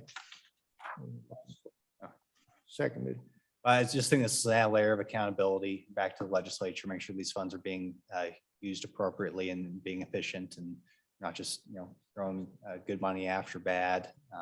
So I think there's a good accountability aspect. And one thing I think we haven't quite discussed, I just want to point out, these are temporary funds. It's just for the next biennium. So I think, we'll, that'll keep us from having ongoing expenses as well. I think that's an important aspect. If everybody knows these funds are only for 2 years, then that's an additional layer of accountability I don't think we've really discussed. But this will make sure that the executive branch reports back to us and we can make sure that the funds are actually being used to reduce the population of wild horses. Okay, any discussion on that amendment? So Heather, do you have that report would be issued by the governor's office then? Mr. Chairman, yes, I believe that it is in section 2. It would basically create a subsection B starting on page 8 after line 4, that would be a reporting requirement to the Joint Agriculture Committee by October 1st of each year in the 23-24 biennium. Okay. Is that correct? That captures your intent? Yes. All right. Discussion, any further discussion? Okay, all those in favor say aye. Aye. Aye. Aye. Opposed? Okay, that amendment passes. And Senator Bowman. Yes, Bowman, I go know what you ahead. meant, yeah. Okay. So the other, just, I guess, something we have to put in right now is the appropriation, and this is kind of the tricky part, and I don't have an exact scientific number. I guess we did hear from the folks on the reservation. We had 2,100 horses 10 years ago, $400 a head. That's about 840,000 right there, just to gather up those horses that are in 1/4 of the reservation to get us an idea of where to start. So I don't have any magical numbers, committee, but I think I'll just move that we insert $2 million for a starting point. And if we have a second, we can have a discussion about what that appropriate level of appropriation is. That would be on, it's been moved and seconded. That'd be on page 7 is one place, at least line 11, where the, Right. Yeah, Okay, page 7, we would sorry, fill page that 7, in. Okay. lines 10, 11. And so, Mr. Chairman, like I said, we're looking at kind of these one-time excess funds, going to be close to $1 billion for the state. Between all those factors that we've said, these are one-time appropriations. They're going to increase our capacity to remove wild horses from the rangeland. Like I said, we need a further discussion. We need further understand what, especially these private facilities are like, what the opportunities are there, especially if there's business models that actually really help with removing these horses and adopting them out. We need to better understand the cost for fertility control, and whether that be a private organization, or maybe even a temporary position within state government to actually go out and permanently remove the fertility of these horses in accordance with the objectives that we need. So anyways, a lot more work. $2 million is a starting point. Looking forward to any discussion. discussion committee.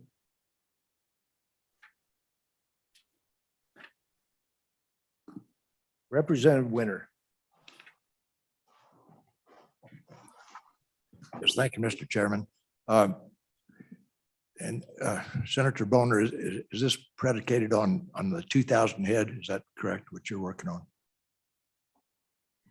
Yeah. Oh, yeah, Mr. Chairman, that was just, yeah, if that was about $800,000 to, for that, a quarter of the reservation, that gives us that's just one element of this. That's, yeah, if that's half of it, then that's just kind of the I'll call it a swag. It's not even a wag. It's a, it's not, there's nothing scientific about it. It's just a wag. So, look forward to anybody's expertise on the committee if they have a better number. Well, I just thought we should probably know that there's probably quite a few more out there. I've heard the upwards of 6,000 head. So do we just want to get it started? Is that what you're thinking? Yes, Mr. Chairman, like I said, there's nothing. I'm just throwing out a number so we can have a discussion. If anybody wants to amend the amendment, that's what we're here to discuss. So. Okay, any other further discussion? Representative Wharf? Mr. Chairman, I guess the question that I have is this dollar amount. And we're talking specific to this bill. Now, there's another bill that we will be talking about momentarily.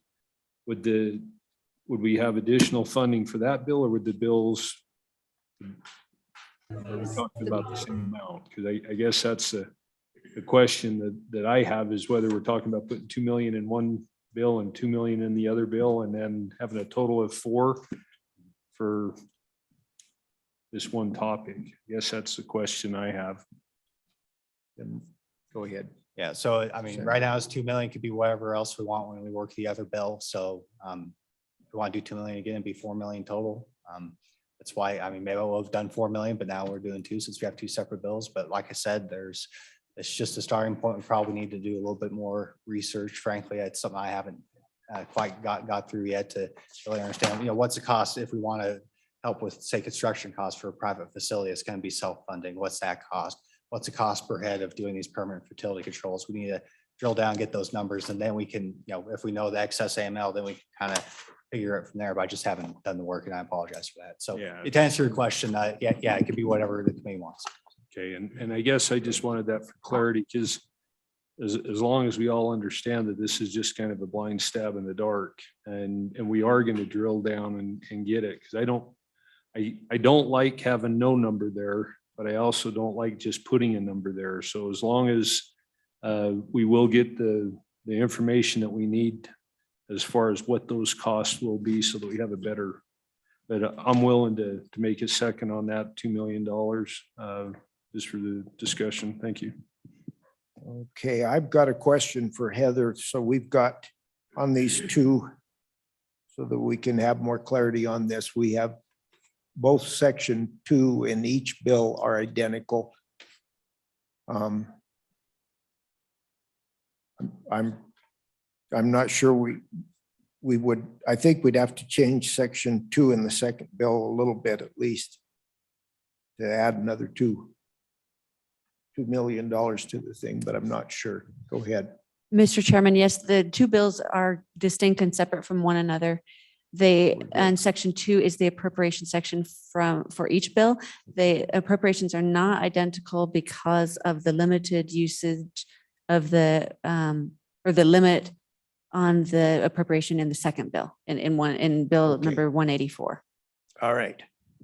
So we would have to re-amend things anyway. So I think we're good on that part. Any other discussion on the bill? Yes, Representative Clausen.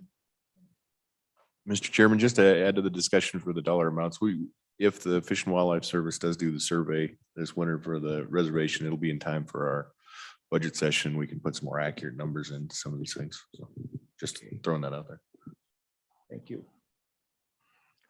Mr. Chairman? Yes, Senator French, go ahead. Yes, a couple of questions, just general questions. Is the reservation going to contribute money to this effort? And what is the number that the reservation's happy with having running around on the reservation? Is it 1,000 horses, 2,000? I think Representative Winter said maybe 6,000 plus horses out on there. Do we have a number from them that they want to maintain a herd level at? And then the first part, are they going to contribute to this? Thank you. Senator Boner, go ahead. Thank you, Commissioner. On the amendment, that's why I used the number from 10 years ago, because it wouldn't be for the full amount.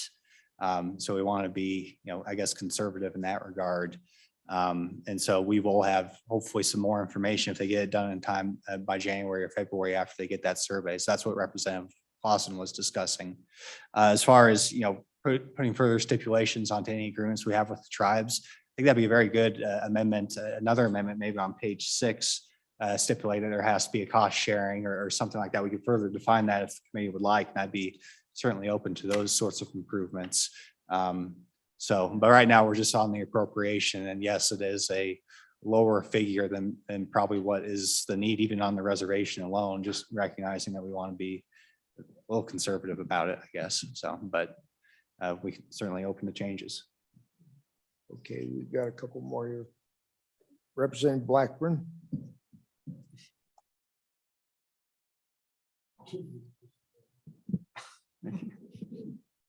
Thank you, Mr. Chairman. I sit on tribal relations. Their testimony, I believe, was that they didn't have it in their budget for the wild horse program. So as far as them contributing, I don't think they will. Yeah, They are a sovereign nation. They probably could take care of this horse problem on the reservation themselves without us. Something I'd add is they're making quite a contribution in forage, and that might be why they don't have any money to put forward. They're making a contribution, but. Representative Clausen. Mr. Chairman, to speak to Senator French's question. So in prior testimony, they are doing gathers now and they asked for help because they're getting the stuff they can get without a helicopter. And of course, as we all know, a helicopter is a little more expensive and they'll get into rougher terrain. And that's what they expressed they needed a little help with. So that would be they are contributing it right now, and they had reached out to us for what we could do. Mr. Chairman? Yes, Senator French. To Representative Clausen, how many horses have they rounded up?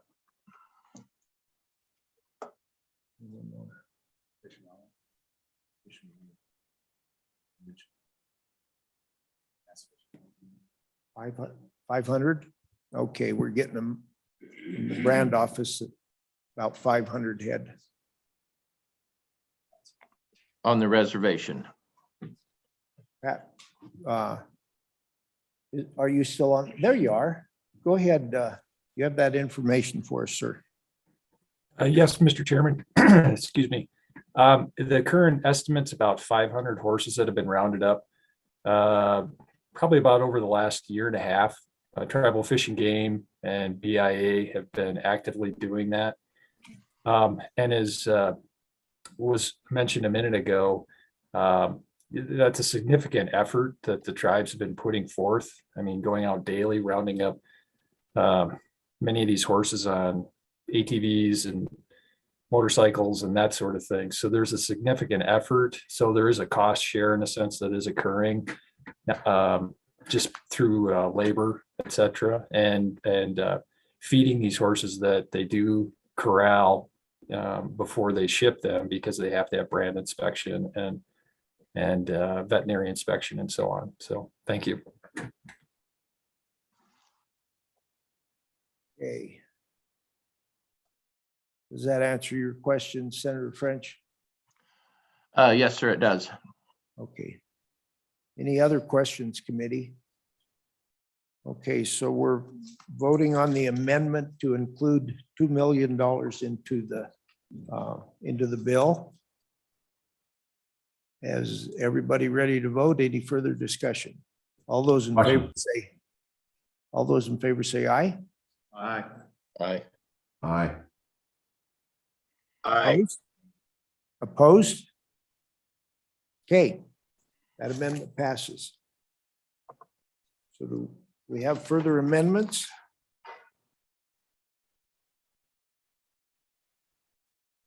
All right. So is the committee ready to vote? Okay, we need a roll call vote. Go ahead. No, just a second. Hang on. Representative Clausen. Mr. Chairman, just to be clear, is this for committee sponsorship of this bill, just so everybody knows? Exactly. Yes, yeah, it'd be a committee sponsored bill. Mr. Chairman, this is a roll call vote for 22 LSO 50.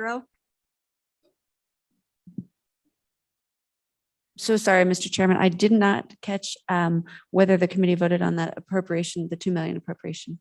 Yeah, we did. Thank And you. So sorry. Okay. It passed.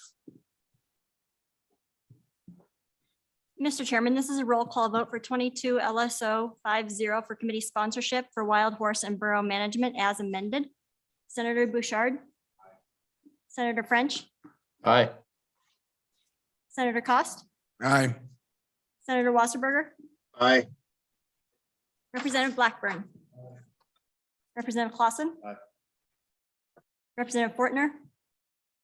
Excused. Representative Heiner. Representative Larson. Representative Western. Representative Worf. Representative Winter. Aye. Co-chairman Boner. Aye. Chairman Eklund. Aye. All ayes, Mr. Chairman. Okay, that bill has passed. It will be sponsored as a committee bill. Now we'll work on the second of these wild horse bills. This will be 0184. I don't know how to officially put this. Everything 22 LSO dash 0184.0 is the working draft. So committee, what's your pleasure on bill, our second bill? Move the bill. Been moved. Seconded, okay. Do we have amendments? Or discussion on the bill? Go ahead, Senator. Defer signature, whoever wants to. Yeah. Yeah. Okay. Senator Bouchard, go ahead. Mr. Chairman, I'd like to discuss some possible amendments here. So on page 2, starting at line 9, I'd like you to look at the language that's on the other bill on page 3, between lines 12 and 15. I think that language needs to be over here on page 2 of the bill. And because I think what we need to do is make policy that we're saying upon the failure of the federal government, the state of Wyoming shall. And so that's kind of where I think this bill should go. I think we should be very direct here. And it sends a message that we're going to take care of this if they keep refusing to. And it doesn't just leave it up to the executive branch or any agency to just maybe do something and maybe not even do what we are prescribing.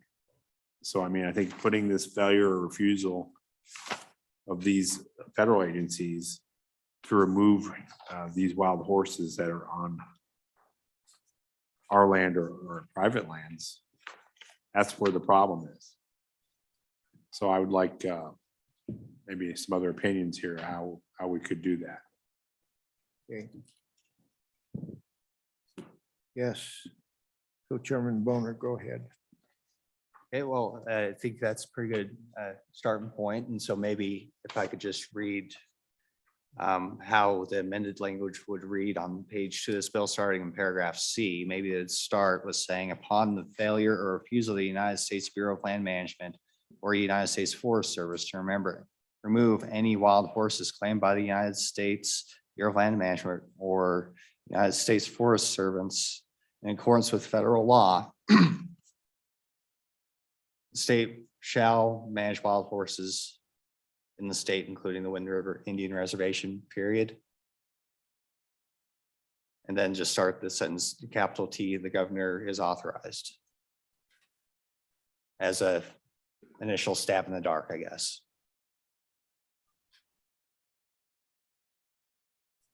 So it makes our intent clear that this is a separate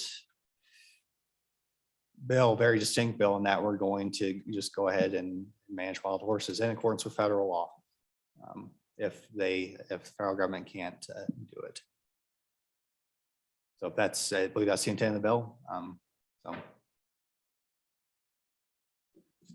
Senator Bouchard. Mr. Chairman, so yeah, I think that sounds about right. I also think that we want to do anything in this bill or do something in this bill that makes sure that that both of these bills pass simultaneously. This one stands on its own and we're not mixing and matching things from one to the other, if that makes sense. So maybe LSO has to take a look at that and make sure of that. And we've also got an appropriation to look at here. Yeah. And that becomes another problem. I kind of think that we could still move this forward without an appropriation in a way that we're starting to set policy, and we have to come back and look at this and send it to appropriations. Because I don't want to kill this bill based on an appropriation problem. Because we're gonna, but this is this from what we see with the federal government, this is where we're going. So we at least need to get this out in front of the body, both bodies, let them see what's going on here and what we're trying to do, and have discussion on both houses. So so does that make sense, Mr. Chairman? I just don't want to lose the bill because of an appropriation when we're not there yet. It does. If we have an appropriation in it, it would be with the CARES or the COVID money. Correct or not?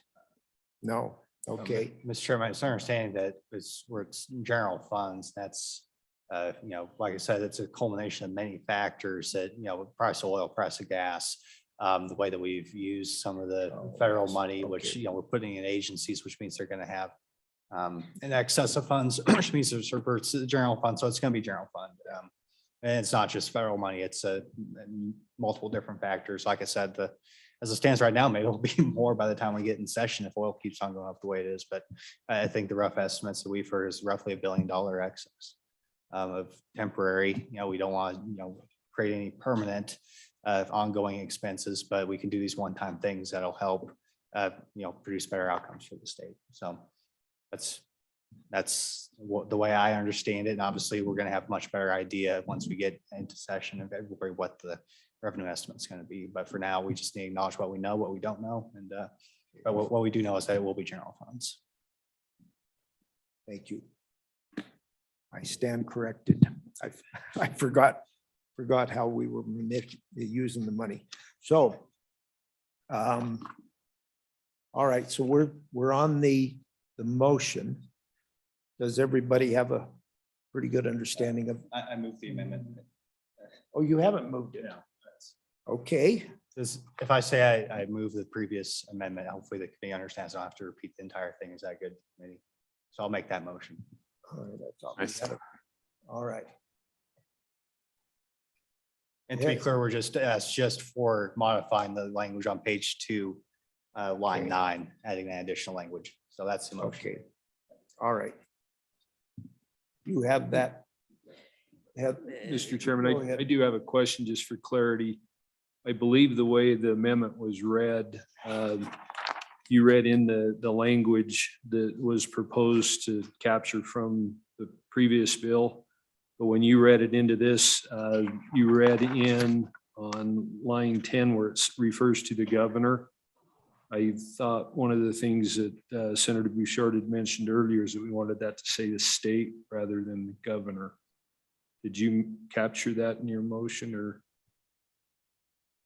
I did not. I tried to incorporate into the first part of the sentence saying the state shall manage wild horses in the state. And so certainly if somebody wants to add to the amendment, we could do that too. So.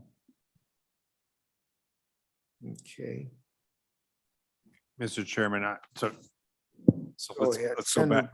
Bouchard. Let's go back and clarify, because I thought I heard you read it where you removed governor. But I think at this point, let's go over this one more time and make sure we're doing this right the first time that way. Heather. Mr. Chairman, I think I can read what I think it is. Yeah. Mr. Chairman, on line 2, page 2, line 9, after the subsection C number, it would say, upon the failure or refusal of the United States Bureau of Land Management or United States Forest Service to remove any wild horses claimed by the United States Bureau of Land Management or United States Forest Service in accordance with federal law, the governor or maybe the state is authorized to manage wild horses in the state, including with agreement on the Wind River Indian Reservation, period. Yes. Okay. All right. The committee, are we clear on what we're voting on? Any further discussion on the amendment? Go ahead, Heather. Mr. Chairman, I just don't know. Should it say the state is authorized to manage wild horses in the state? I think so. And then Mr. Chairman, then the next sentence, my understanding, this was part of it, would start with the state is authorized to enter into all the cooperative agreements and right? Yeah. Representative Blackburn. Mr. Chairman, I'd like to discuss, or we can change the amendment so that it reads federal government rather than two different agencies. That way we may be covered from some other agency that might at some point or now manage wild horses. Okay. I think that might be a friendly amendment. All right. Go ahead, Senator. So instead of saying BLM or Forest Service, just say the federal government. Exactly. I'm okay if the second's okay with it. Okay. All right, we will change the amendment then a little bit before we vote. Mr. Chairman, to be specific, do we want it changed both places or just in the one? And what I mean by that is upon the failure or refusal of the federal government to remove any wild horses claimed, and then here it seems like to leave claimed by the BLM or Forest Service person or in accordance with federal law. So would it, so it's the federal government's failure to remove horses that are claimed by the BLM or US, well, since those are who claim them, or just federal. Yeah, I'd say be consistent. Federal. Yeah, federal government claimed by the federal government. Okay. Question's been called. All those in favor of the amendment, say aye. Aye. Opposed? Okay, that amendment passes. Are we finished? Let's not do that. Let's go ahead. Other discussion or amendments? Thank you, Mr. Chairman. Back to the section 2. Is there a better way to do this without putting appropriation on now? In other words, where we send this to appropriations in the bill, because it's gonna go there anyway. So maybe we shouldn't put a number on this yet, because we're not even to the point where we're going to do this, if that makes sense, Mr. Chairman. So I'm trying to figure out a way to keep this bill in motion where it becomes law.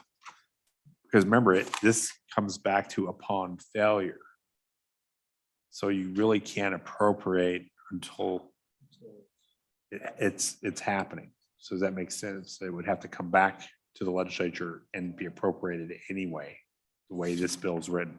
So any ideas? The first one will, since we have 2 million on it, it'll go to appropriations after, if it passes through the process. Yes, Mr. Chairman, on this bill, what I'm saying is, with just an appropriation on this bill, when it's really not doing anything until the state takes action, it would be wrong to put money on this bill right now. So I'm trying to figure out, maybe LSO can give us a little direction here on how to draft that. I've seen bills done that way before. I just can't remember how the language was. Okay. Representative Blackburn. Thank you, Mr. Chairman. That's a tough one, but what if we just scratched all of section 2 and we didn't have an appropriations? Because we don't need an appropriations, I don't think, on that. So why can't we just scratch section 2? All right. Okay. So let's consider that a motion from Representative Blackburn. Did you get that? We're scratching section 2. and seconded. Discussion committee. Heather, can you see any problems we create by taking that whole section out? Mr. Chairman, no, this is some of the distinction that I think Chairman Boner was describing to make these bills different and distinct from one another. This bill now with the insertion that the committee just did with making it upon the, making it contingent upon some event, then it would, the process it would seem would be that the state,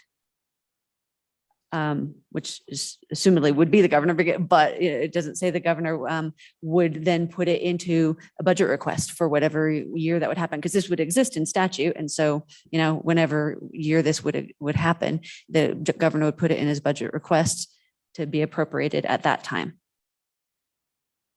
All right. Huh? Dan, are you good? Okay. Question on the bill. So no further discussion. Question's been called. All those in favor of that amendment, which is to remove section 2, say aye. Aye. Aye. Aye. Opposed? Okay. Any further discussion or amendments? All right. Question on the bill. Go ahead and roll call. Please. Mr. Chairman, this is a roll call vote for 22 LSO 184 Wild Horse and Borough Management 2 as amended. Senator Bouchard.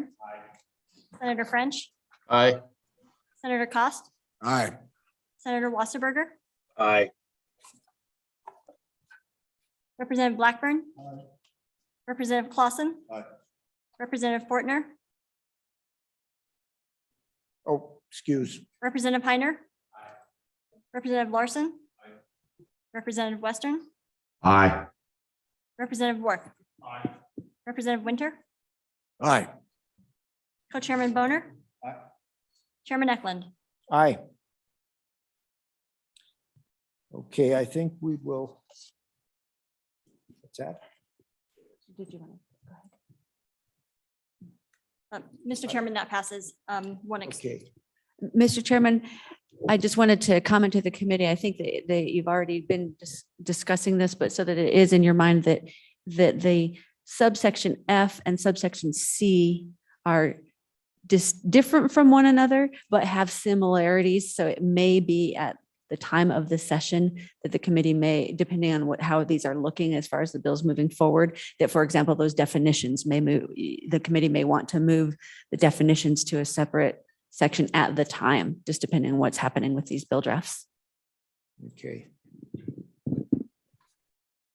Thank you. All right. So I think we need to take if possible, a short break, about 5 minutes or so, if we can do that.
So committee, let's come back to order.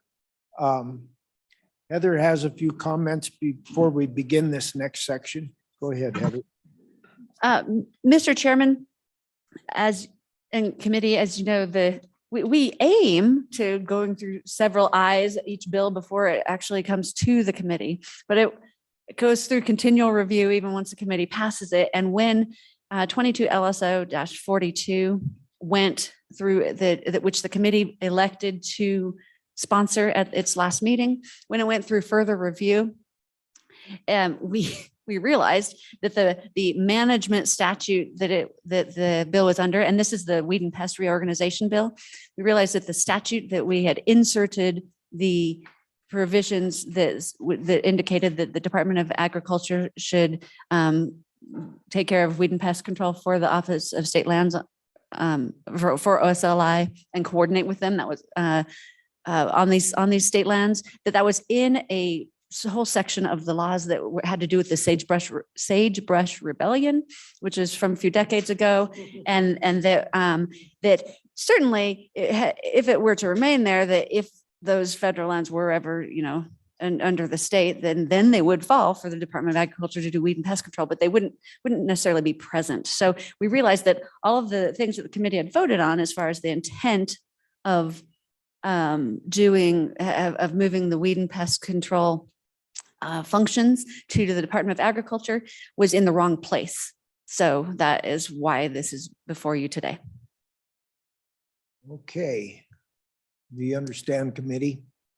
So it would be to our benefit to pass a vote to reconsider, and I would entertain such a motion. Oh, go ahead. Yeah, Mr. Chair, just so maybe a question for Heather, what is the procedure? Do we have to vote to reconsider and then basically vote again to sponsor it to do this technical correction? Mr. Chairman, yes, the procedure here would be that someone would move to reconsider, and then the committee would vote yes to reconsider. Assuming, I'm not telling you how to vote, I'm just saying that's how the procedure would go. Committee would vote to reconsider, and then the committee, then someone would move the bill, the version 7 of the bill that you have before you, and then I would go through it, and the committee would determine whether to sponsor it again. Okay. Oh, and public comment. All right.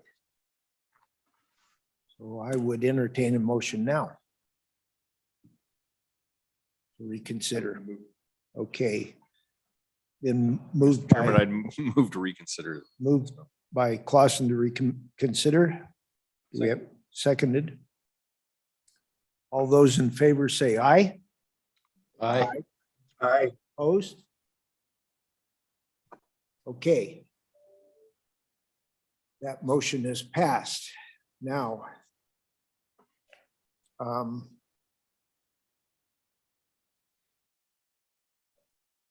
do we want to go? I think we probably go through an explanation of the second bill before we move it, and then we'll go into public comment.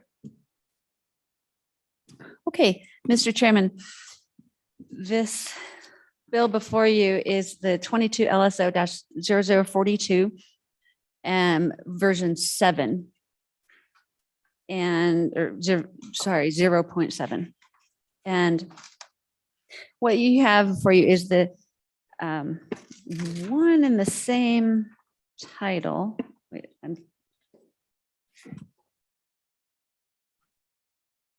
yes, the title you'll notice is the same as the bill that the committee voted to sponsor, providing that the Department of Agriculture shall administer weed and pest control functions on state lands, transferring related functions and funding from the Office of State Lands and Investments, and making conforming statutory changes and requiring rulemaking. And one of the changes that the committee had, one of the amendments that the committee had made to the bill that it sponsored at the last meeting was that the Office of State Lands and Investments had testified that there weren't positions. So where there previously had the word positions, if you happen to be looking at that version 0.4, it turned to functions and funding from the Office of State Lands and Investments. So at the bottom of page 1 is the correct areas of statute instead of the sagebrush rebellions, and which are 36-2-107 and 36-3-102. And on page 2, the 36-2-107 is the rulemaking for the board. And so in lines 10 through 14, it indicates that rules adopted under the subsection shall provide that weed and pest control on all state lands be coordinated with and managed by the Department of Agriculture pursuant to the Wyoming Weed and Pest Control Act. That coordination with the Department of Agriculture was another amendment that the committee had inserted in the bill that it elected to sponsor at the last meeting, because the Office of State Lands and Investments had indicated that, they are entrusted with caring for these lands. And so it was to have the coordination with the Department of Ag, because previously it had just said Department of Ag shall do this. So that it was inserted coordination with. And then in 36-3-102, there's a new subsection D created. This is in the duties of the Office of State Lands and Investments. And so this is it indicates that one of the duties is for any lands belonging to or under the control of the state of Wyoming, the director shall coordinate with, here's that coordination with, the Department of Agriculture regarding weed and pest control needs and control efforts, which the Department of Agriculture shall manage pursuant to the Wyoming Weed and Pest Control Act. So it's basically putting that provision in the appropriate places, both in the rulemaking and in the duties. And then this bill draft, the rest of this bill draft, if you look at section 2, this is the same provision about as the one that the committee voted, the bill the committee voted on, saying that the functions within the Office of State Lands and Investments shall be transferred to the Department of State Agriculture. That's subsection A. Then you moved, and then subsection B indicates that the governor shall transfer to the Department of Agriculture, and there's an amount in this bill, and that was per discussion with chairman, and any property and equipment. So basically transfer the funds and things to the Department of Ag. And then subsection C is the same, that indicates that the Department of Agriculture and the Office of State Lands and Investments shall work collaboratively to develop their appropriate budget requests going in the 2023 supplemental budget. And so, and then section 3 is the rulemaking. And this was another amendment that the committee had elected at the last meeting, which was to make it be that, any rules that are necessary ought to be made, or any amendments to rules ought to be made. It's not saying you shall amend or shall promulgate rules. It's indicating that it does say shall promulgate, but any rules necessary to do it. So that's both the Office of State Lands in subsection A and the Department of Agriculture in subsection B. And that is the bill. Oh, and then there's a split effective date just to get, so that the rules can get out there before the stuff takes effect. Okay. Committee, any questions for Heather on what we're doing here? Okay. Thank you. So we're open for public testimony. If anybody would like to talk. State lands.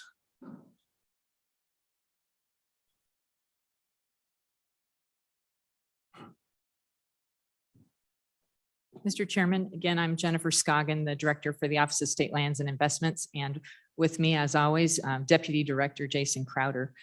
I have just a couple of high-level comments that I wanted to make, and then with your permission, I would turn it over to Deputy Director Crowder for perhaps some specific considerations in the draft bill itself.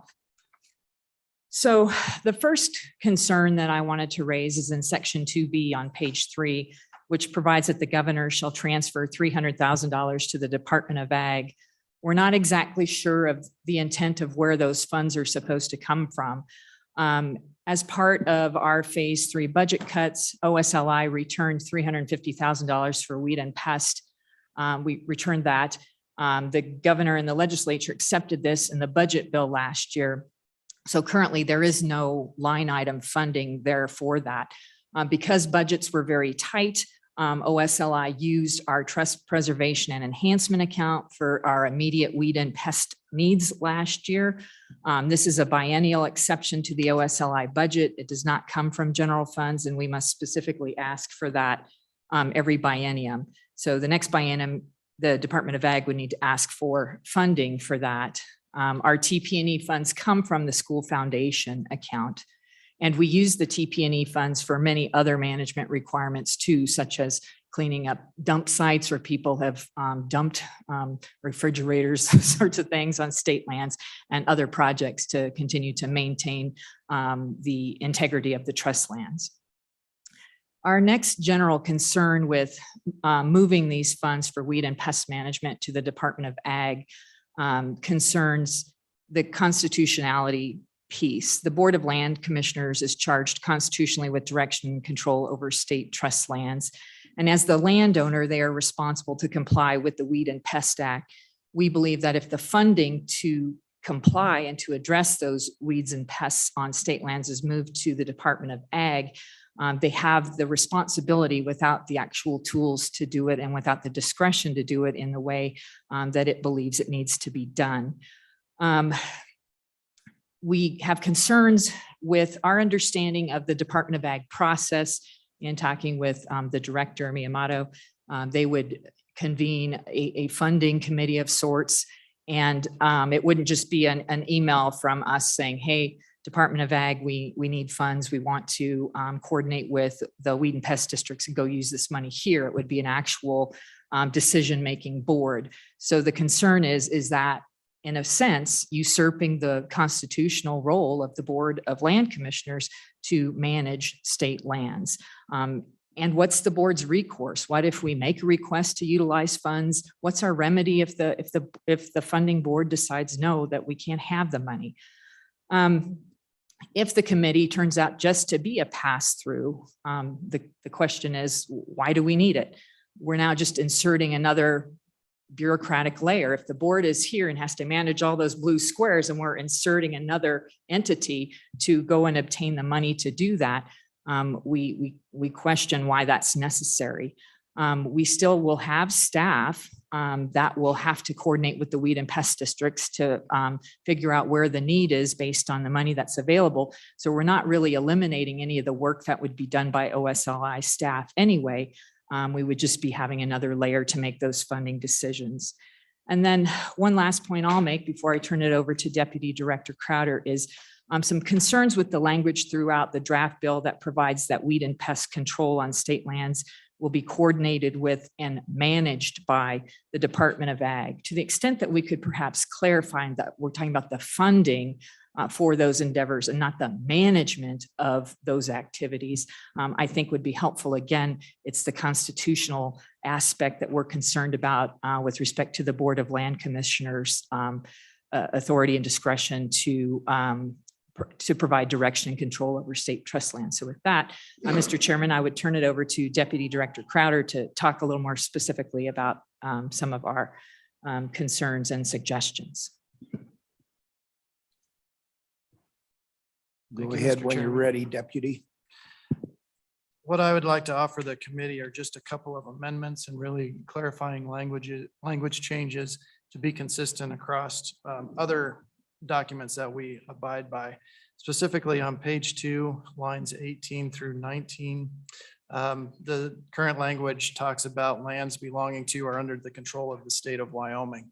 The Board of Land Commissioners, as the director mentioned, is constitutionally charged with managing all sorts of different kinds of land. And it is the Board of Land Commissioners who's directly identified in those provisions. So what we'd like to offer is an amendment that would strike belonging to or under the control of the state of Wyoming and insert for any lands under the jurisdiction of the board. The committee may recall back in 2013, the legislature granted authority to the board of all acquired institutional lands, or those excess lands used by the Department of Health, the Department of Corrections, and the Department of Family Services, granted the board the authority over those lands as well. So we have consistently used under the jurisdiction of the board to wholly encompass all lands that the board or the state, specifically the board, would manage. And again, on page 3, lines 12 through 13, the same type of an amendment. We would suggest striking management of the Office of State Lands and Investments and insert jurisdiction of the board. Where was that one at? Page 3, lines 12 through 13, Mr. Chairman. Okay.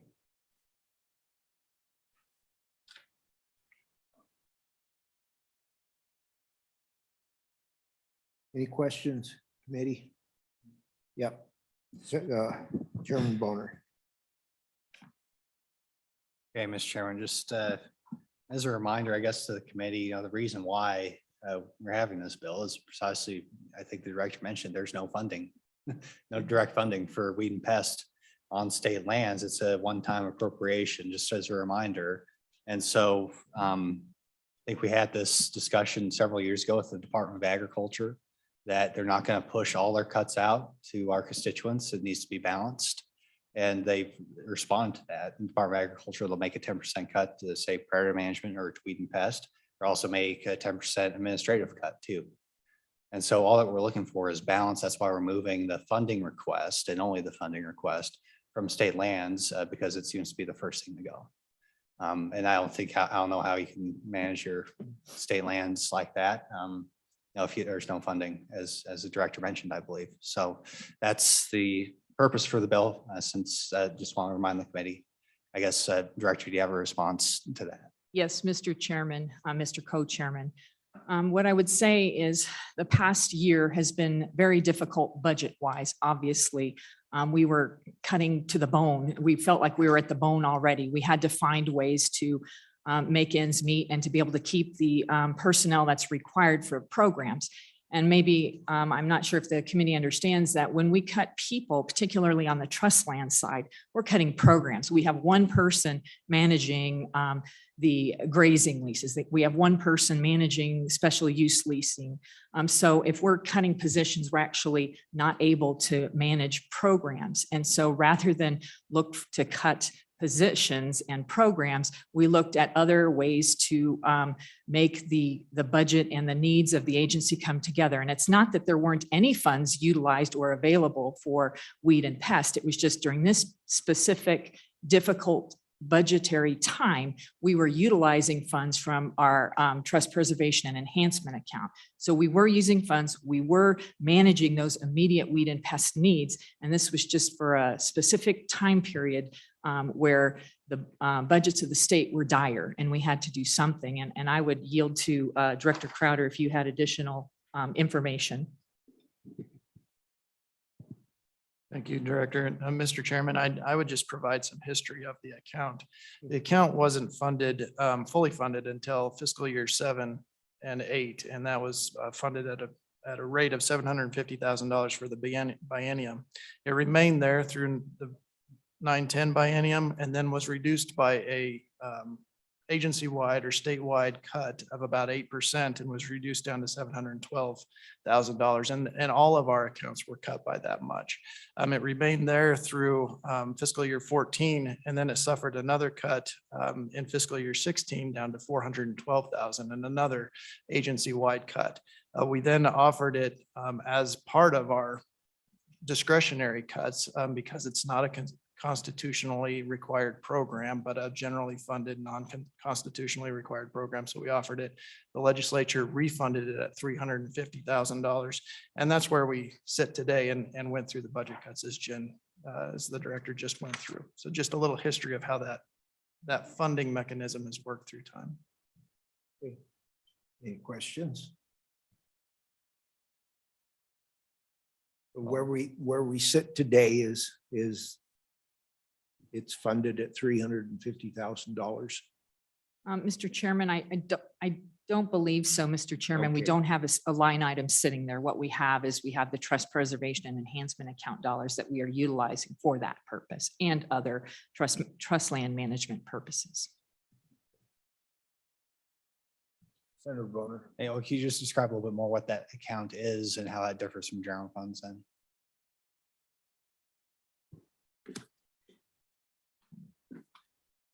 Notes on that. Mr. Chairman, Mr. Co-Chairman, those trust preservation and enhancement funds come from the school foundation account. That fund is utilized for a myriad of things, to clean up dump sites on state lands, to, Jason, what else? Fencing, other things that help improve the management of state trust lands. Any other, I know dump sites, but what else might there be? Thank you, Director. Really, anything that would preserve or enhance the value of those trust lands. When that account was first originated, it was with general fund dollars. But then the legislature made the conscious decision to transfer that from general fund to the school foundation account. That way, the beneficiaries who are actually benefiting from the value of those lands are paying for the upkeep of them as well. And so we organize the requests that come in and categorize them and provide them for the board for ultimate approval in a way that the common school fund, those beneficiaries that would otherwise benefit from the school foundation account, are the places where we provide those funds. And that is consistent through the weed and pest efforts as well. We want to make sure the school foundation account is paying for common school lands and not other beneficiary lands. Yeah. Follow up. When we say common school or school foundation account, is that different from the school foundation program dollars that directly fund operations maintenance of K through 12, or is that like the income, sort of an income fund from the school sections? What is that the same? If you make sure we understand the revenue source there. Mr. Chairman, Mr. Co-Chair, you're getting into a part of the spider web that I'm not fully aware of. I don't know that I can. Okay, well, and that, I think if I had any comment, I guess, basically, it'd probably be that, this will go before appropriations where they do have that expertise, and certainly understand the history. I think the intent of the bill is still very clear that we need to, consolidate these functions within a single department that support natural resource management. And I think the discussion here verifies the need to move forward with the bill, so. Sorry. Okay, any further discussion? Okay, thank you.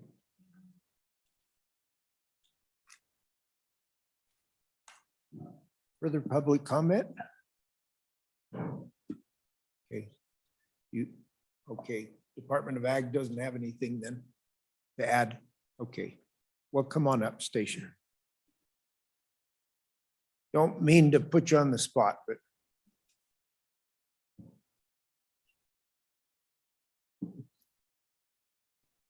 Mr. Chairman and committee, I would certainly be available for questions and just reiterate what Director Miyamoto shared at the last meeting, which Director Scoggin alluded to, that if these dollars were sent over, they would be considered by our state allocation committee, which is how we allocate dollars to weed and pest districts for other entities such as YDOT. When we do right-of-way spraying for them, there are dollars that come over from other agencies that go through this committee to then allocate them for those purposes. So that's the same mechanism that we would use that he alluded to last time. So I can answer any other questions that you have from a Department of Ag perspective. okay, yes. Chairman Thank Boner, you, go Mr. ahead. Chairman. So with the current funds that are, come from state lands that are funneled through the Department of Agriculture, I understand, down to weed and pest councils who do treatment on state lands. Is that the current process? You're already working together, basically, it's just that the funding resides within state lands. Is that correct? Mr. Chairman, no, those don't, not to my understanding right now. They work with their local weed and pest districts. That doesn't come through our current process. They certainly could fit in there, but we do, like I mentioned, we do have that arrangement with other agencies like YDOT. Okay, any other questions? Thank you. All right, any further public comment? Okay, we don't have anybody online either. All right. Committee, what's your pleasure? Bill's been moved, seconded. Get who? Okay, Senator Coast moved and seconded by Blackburn. Okay. Discussion on the bill?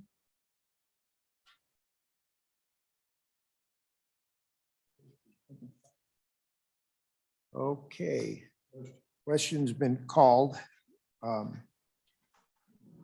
This will be a roll call. Go ahead, Katie. Mr. Chairman, this is a roll call vote on 22 LSO 42 Weed and Pest Reorganization. Senator Bouchard. Senator French. Aye. Senator Cost. Aye. Senator Wasserberger. Aye. Representative Blackburn. Representative Clausen. Representative Fortner.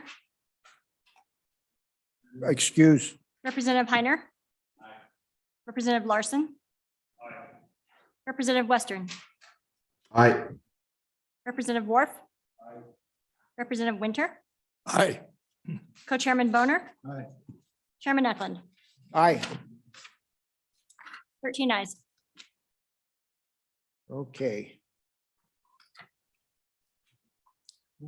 Our next item for consideration is the reorganization of consumer health inspections function from the Department of Ag to Department of Health. Heather. Oh, okay. We have- Mr. Chairman, this, Anna is planning on presenting this bill draft. Okay, go ahead, Anna. Good morning, Mr. Chairman and members of the committee. You have before you 22 LSO 173 version 0.4. What this bill draft does is that it transfers all of the consumer health inspection services from the Department of Agriculture to the Department of Health, except for meat inspection services, which will remain with the Department of Agriculture. On page 2 in statute 922005, which describes the duties of the Department of Health, we're amending paragraph F6 just to reiterate that meat inspection functions will remain with the Department of Agriculture. And then on line 21, we have statute 1149-103. It basically just describes the Wyoming Food Freedom Act. On page 3, subsection D is being amended to have the Department of Health perform any food inspections under the statute excluding meat, which will still be inspected by the Department of Agriculture. And that's the same for lines 20 and 21.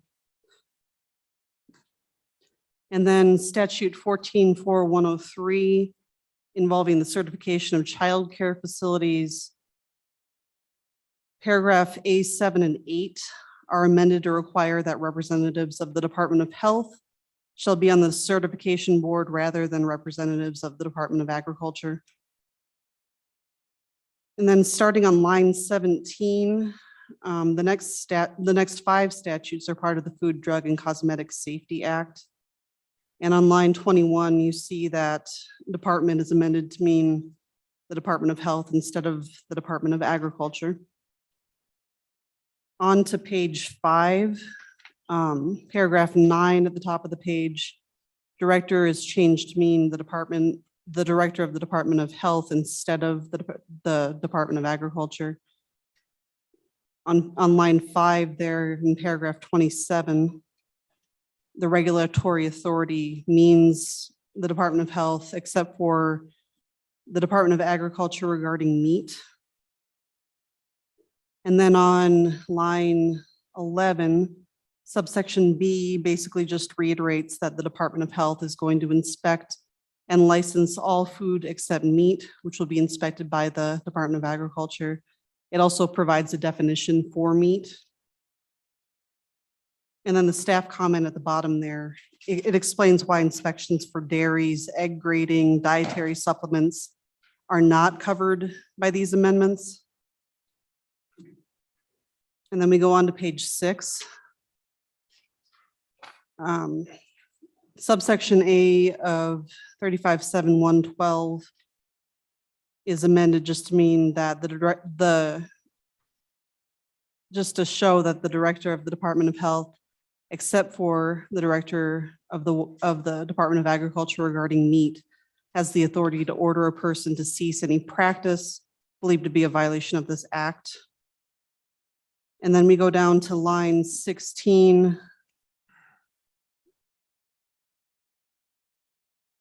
Where it says the Department of Health is going to establish and maintain a food safety program for every food except for meat, which is still the Department of Agriculture's responsibility.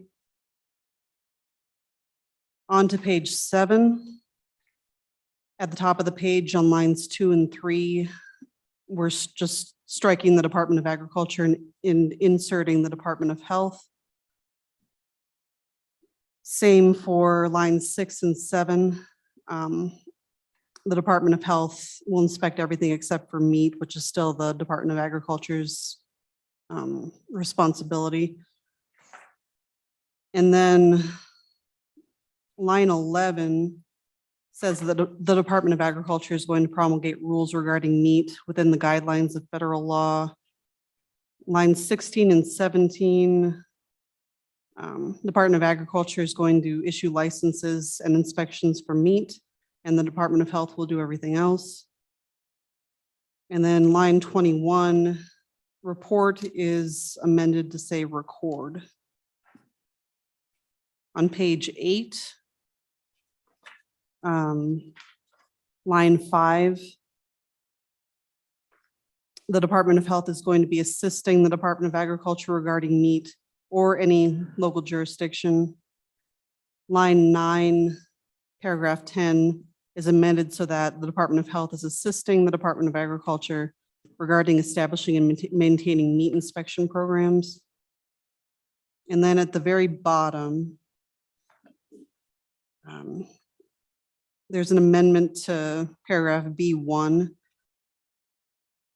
The Department of Health is only going to have assistance from the Department of Agriculture to carry out surveillance of foodborne illnesses regarding meat. On to page 9, line 5. The Wyoming Department of Agriculture is only going to be involved in the joint food safety rulemaking process in regards to meat. Line 12, the Department of Health is only going to request assistance from the Department of Agriculture to investigate foodborne illnesses involving meat. Line 15, the Department of Health is going to be providing laboratory services rather than supporting. And then line 19, the Department of Health is going to be in charge of services for local food safety programs rather than just supporting them. Mr. Chairman. And my apologies to my colleague. Sometimes when we print things from our system, it's not the same as the PDF that goes out. So for some, apparently a couple lines are off.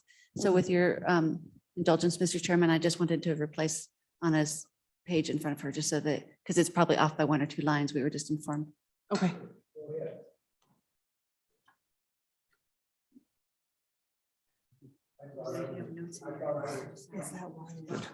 I thought I was the only one lost, but yeah. Go ahead here. I apologize for that. Trying to read the line below. or line Okay. above. All right. Okay. Figured she had a different version. Oh, okay. And I apologize for that. We're moving down to C on line 12 of page 10. In paragraph 2, the Department of Health is going to promulgate rules for all food except for meat, which is still part of the Department of Agriculture. And then on the top of page 11, paragraph 3,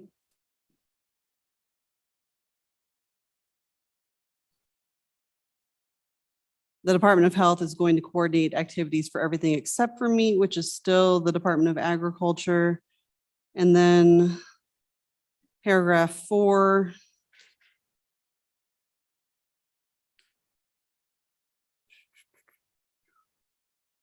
they're reporting to the Department of Health for everything except for meat.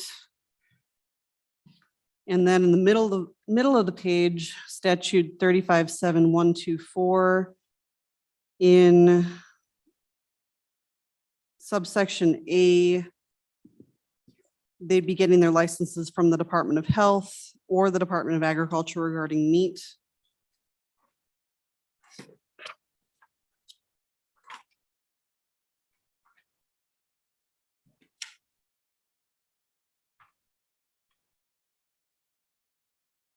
In subsection B on the top of page 12, applications for new licenses are going to be approved and provided by the Department of Health or the Department of Agriculture regarding meat.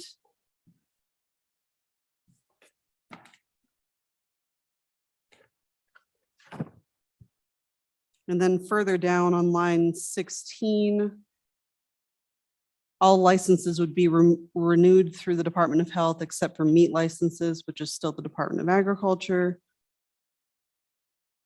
And then a little further down, the Department of Health establishes license categories and fees for everything except for meat, which is still the Department of Agriculture.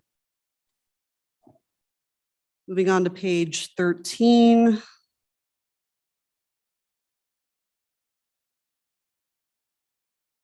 Subsection or paragraph 1. Well, if there isn't a local health department, then the Department of Agriculture gets 90% for meat-related licenses, and the Department of Health gets 10%. And then for every other type of license regarding any other type of food, the Department of Health gets the remainder, or 100%, whenever there's no local health department. Further down in paragraph 2, starting on the bottom of page 13, going over to page 14, when there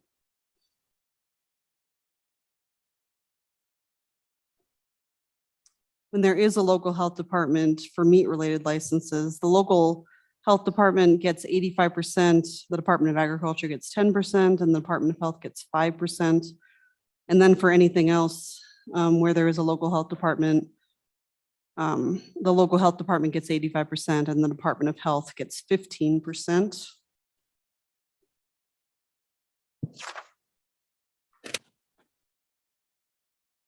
And then in subsection D, about the middle of page 14,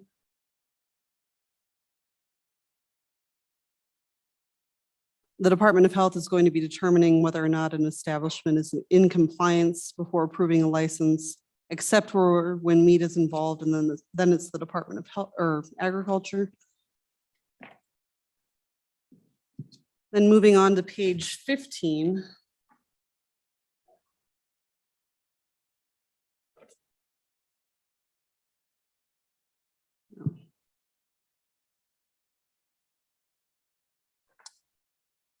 In subsection C, the Department of Health is in charge of everything except for meat, which is the Department of Agriculture.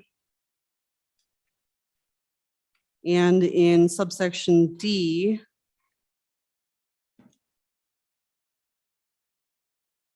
travel expenses would be approved for either the employees of the Department of Health or the Department of Agriculture. And then in statute 35720002 on the bottom of page 15, this is just regarding child resistant packaging. And that's inspected by the Department of Health now instead of the Department of Agriculture.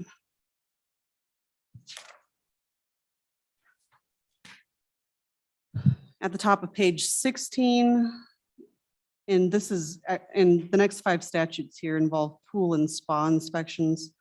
So on the top of page 16, paragraph A2 is the department is changed from the Department of Agriculture to the Department of Health. And then in paragraph 3 there, director means the director of the Wyoming Department of Health instead of Department of Agriculture.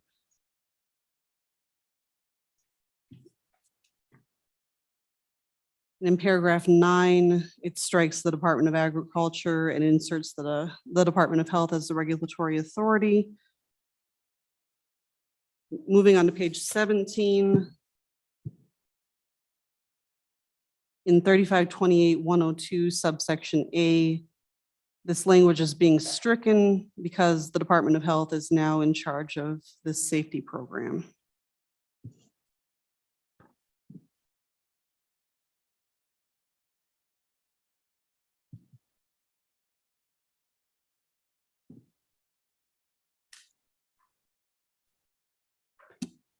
Then moving on to subsection B, paragraph 1. The Department of Agriculture is stricken and other agencies is inserted there. And then in subsection C, paragraph 2, the local health department is now coordinating activities with the Department of Health and not the Department of Agriculture. Moving on to page 18. Subsection A at the top of the page, we're just striking the Department of Agriculture.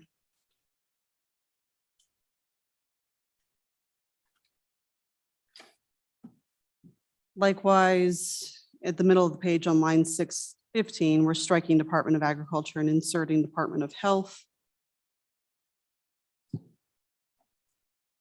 Then on to page 19, just striking Department of Agriculture, inserting Department of Health on both, well, on lines 3 through 5 there. Then at the bottom of the page,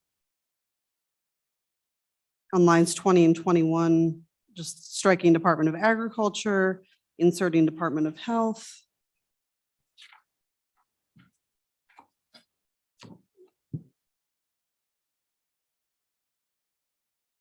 Then on the middle of page 20, around lines, well, lines 3 through 7.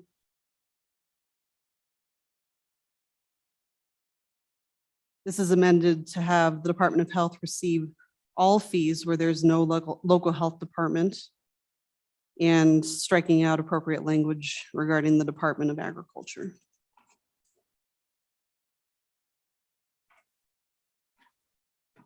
Where there is, where there is a local health department in paragraph 2, then the local health department would receive 85% of the amount of the fee collected, and the Department of Health would receive 15%.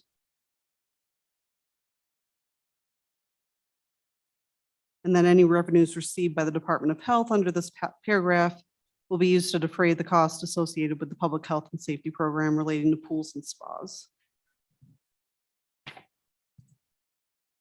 And then on page 21, we're just striking Department of Health and inserting, or striking Department of Agriculture and inserting Department of Health.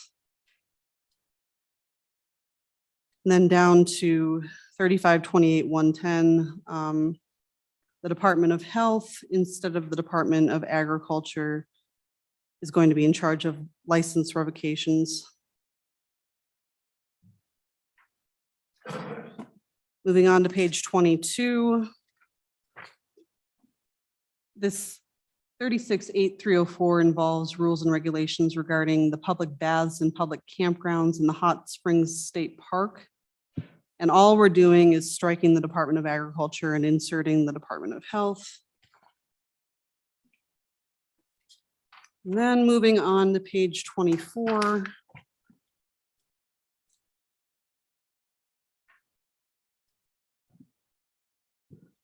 Statute 368308 involves inspecting hotels, buildings, et cetera, in Hot Springs State Park. And all we're doing in lines 15 and 16 is striking the Department of Agriculture and inserting the Department of Health.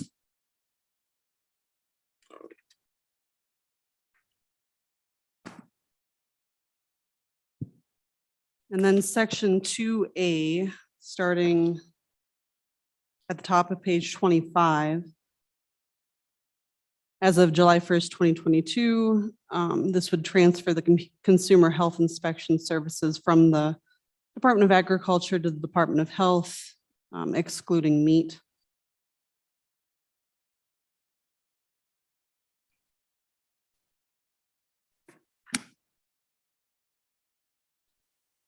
And then at the bottom of page 25, top of page 26, section C describes how the Department of Agriculture and the Department of Health should work together to develop appropriate budget requests for the 2023, 2024 supplemental budget.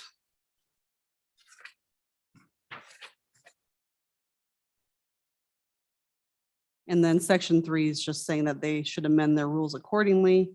Section 4 provides for an effective date.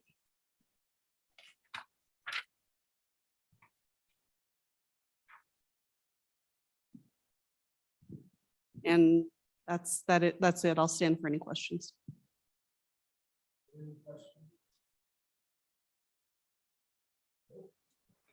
Thank you.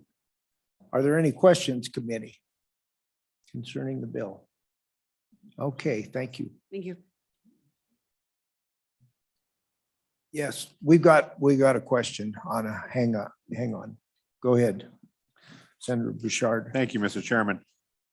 So I remember the testimony of why we were doing this.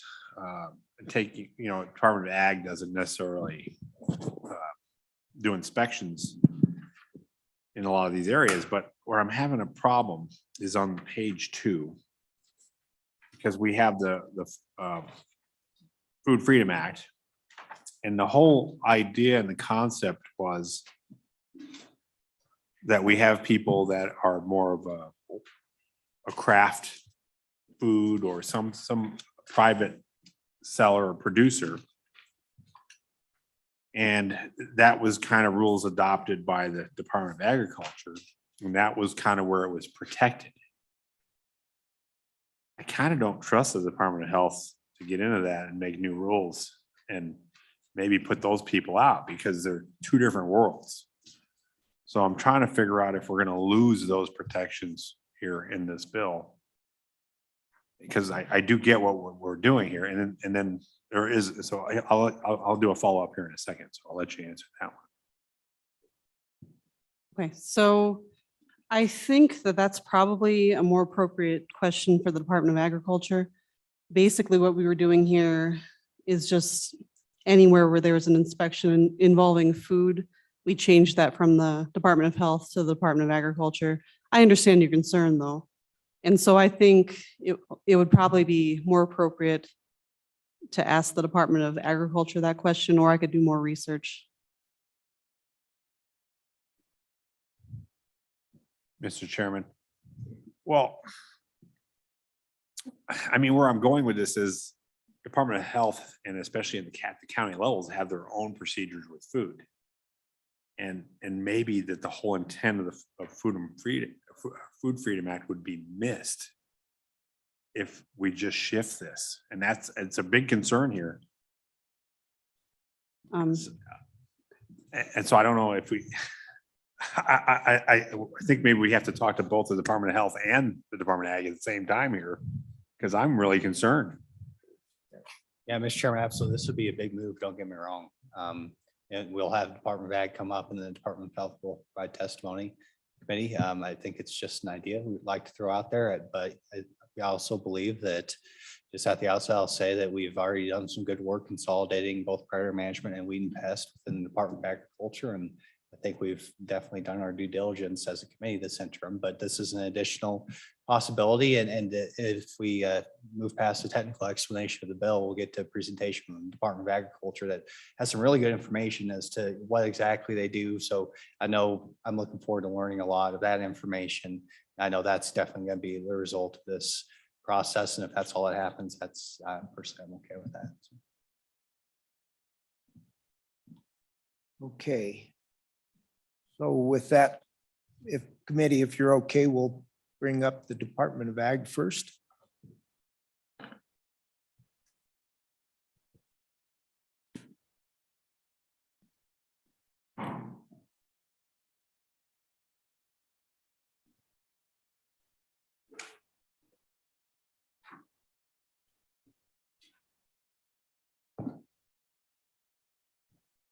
Good morning, Mr. Chairman, committee. I'm Stacia Berry. I'm the Deputy Director at the Department of Agriculture, and I have with me today Justin Latham. He is the manager of our Consumer Health Services Division. As you saw in your packet that you received, we did put a presentation together that we'd like to go through with you, if that would be acceptable, to talk about all of the different programs that exist within this division, hopefully just to provide some education and answers to any questions that might come up for you about what this division does as you work through this legislation.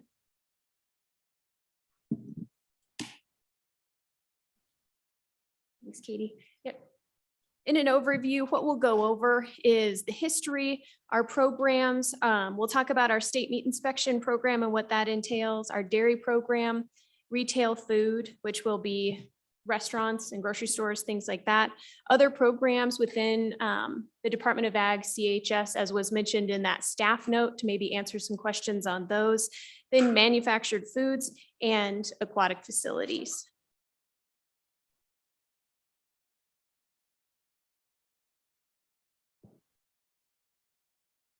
Good morning, Mr. Chairman and committee.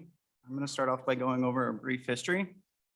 Prior to about 1998, the Department of Health conducted restaurant inspections. The Wyoming Department of Agriculture conducted food inspections in warehouses, grocery stores, and pools prior to the merge that took place in approximately 1988.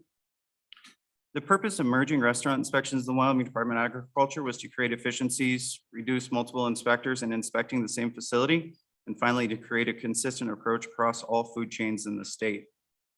Prior to 2000, the food rule was fragmented into multiple areas. Each discipline had its own statutes, for example, bakeries, restaurants, honey, warehouses, bottled water. And in 1997, Governor Geringer created a task force to evaluate the state's food safety program.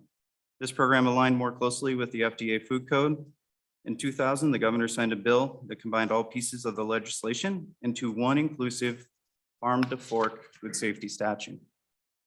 The thought was that food is the ultimate agricultural product.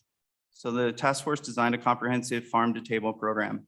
This was a one-stop shop approach that was more user-friendly process for individuals to market food within the state. For example, if you own a hotel that serves breakfast and has a pool, licensing and inspections are completed by the same inspector.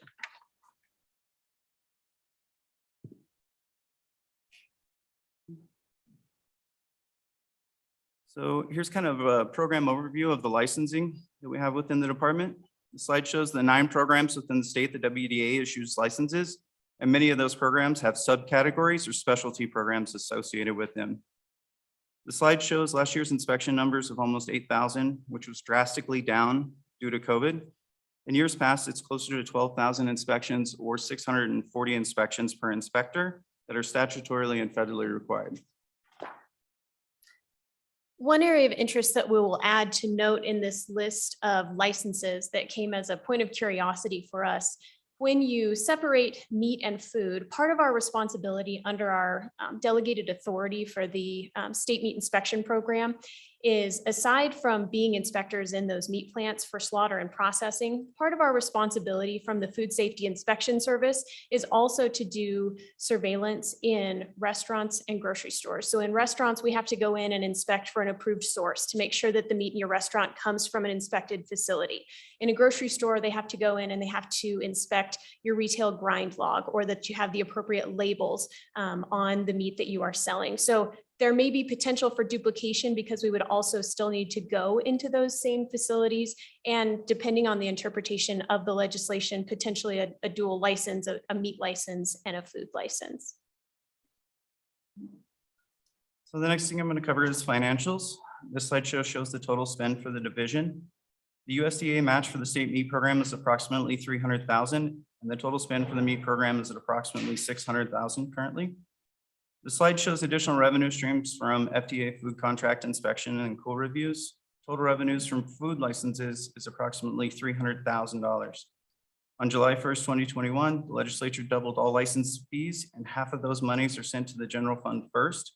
After the breakout of additional funding for the general fund and the license increase, WDA receives approximately 50% of those fees, and the counties and the health department receives the additional 50%.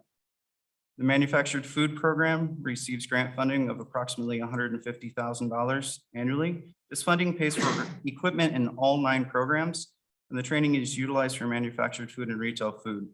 The division cross-utilizes manufactured foods and licensing funds for equipment.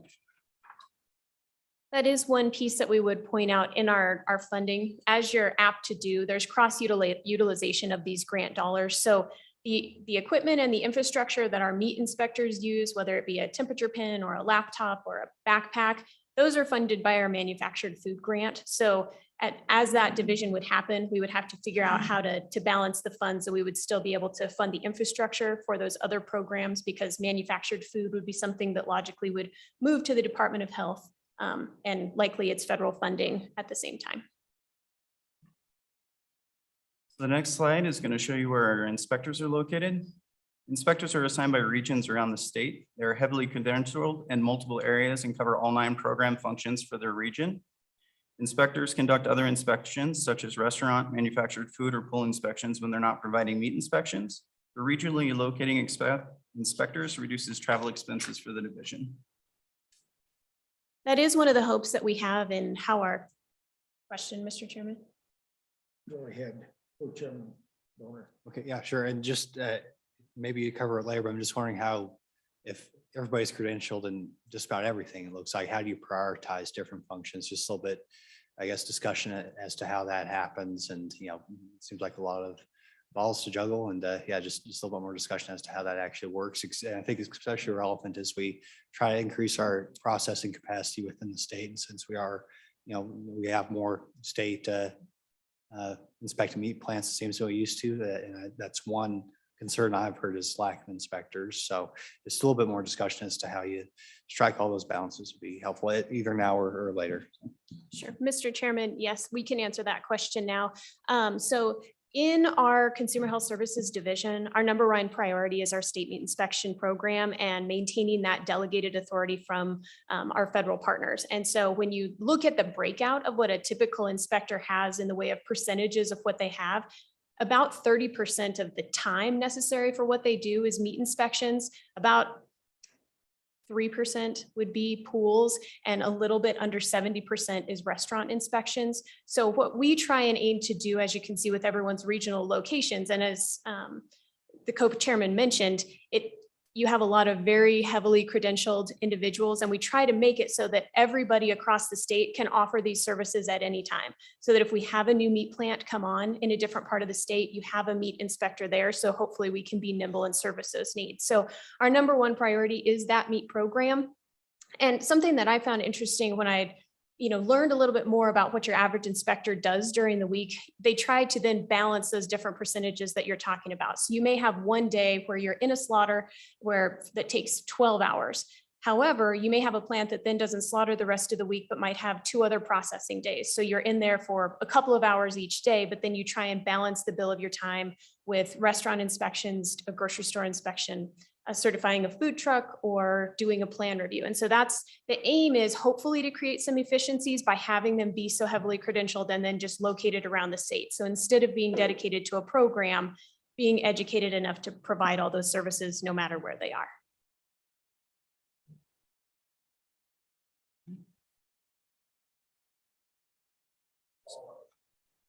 And based off that, since you do have to balance between meat inspections, and it sounds like restaurant inspections take up most of the time, I guess that makes sense. What dictates the frequency with which you have to conduct these inspections, either at restaurants or at grocery stores? Is that a federal regulation or guideline? Who sets the frequency of those inspections? Mr. Chairman, Mr. Co-Chairman, it's statutorily required, and it's written in state statute as to how frequently those inspections are conducted at restaurants.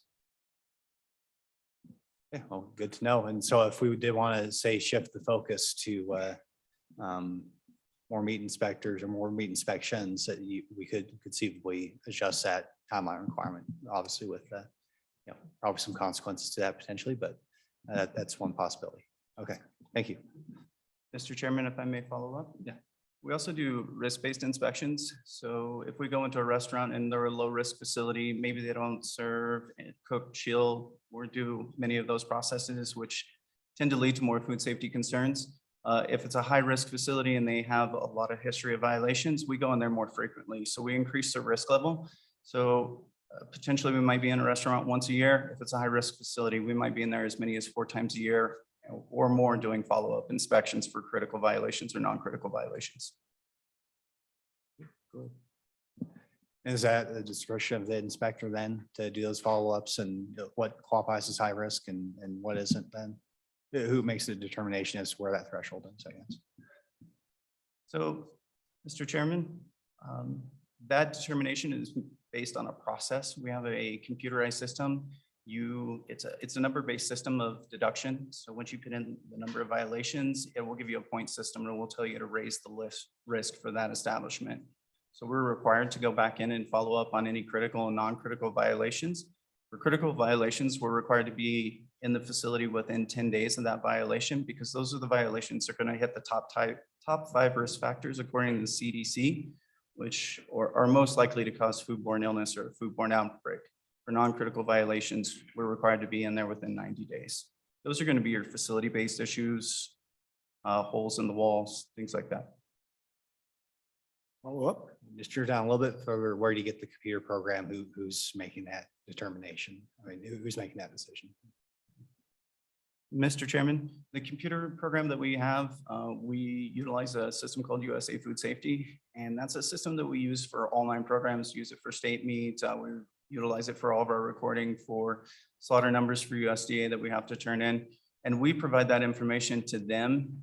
It's based off the FDA's food code and that guidance. And those are the systems that we put in place. But we make that recommendation and we build a program fit for the states. And it's all custom built.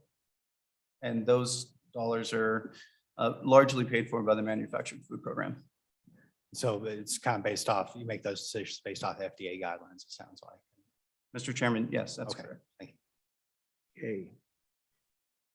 Continue on. Okay.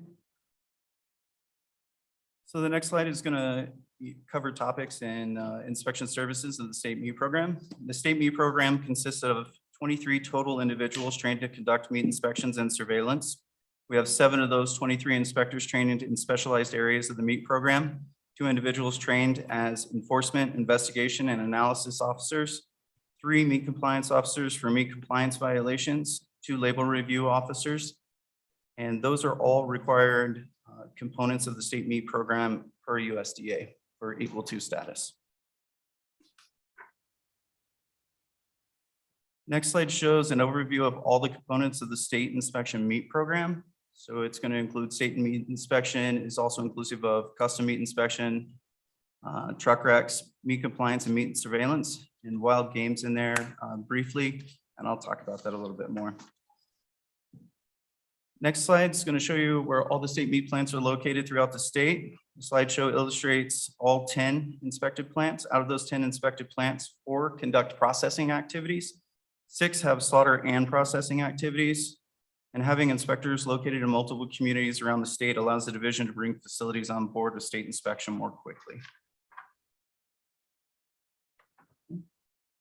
The next slide is going to show the required inspections. So on the left-hand column is going to list the slaughter days of inspection for each facilities located in the state, and the right column is going to show the processing days per week for the state inspected facilities. Every inspector is a coverage inspector for things such as vacation and illness. This was especially helpful during COVID when inspectors were quarantined. The division did not have a single disruption in service for our meat plants. When inspectors are not conducting meat inspections, like the deputy director said, they conduct inspections of other commodities around the state. The average number of slaughter inspections is 416 per year and 1,300 processing inspections at state inspected facilities. We're able to fluctuate that, especially during fair time. We add on additional days of slaughter and inspection as required. The division also conducts 40 to 50 inspections for managerial controls as required by USDA and 2 to 3 food safety audits. The state receives a federal match for the time spent associated with the state program. The match does not include any type of equipment or software to carry out the requirements of the program.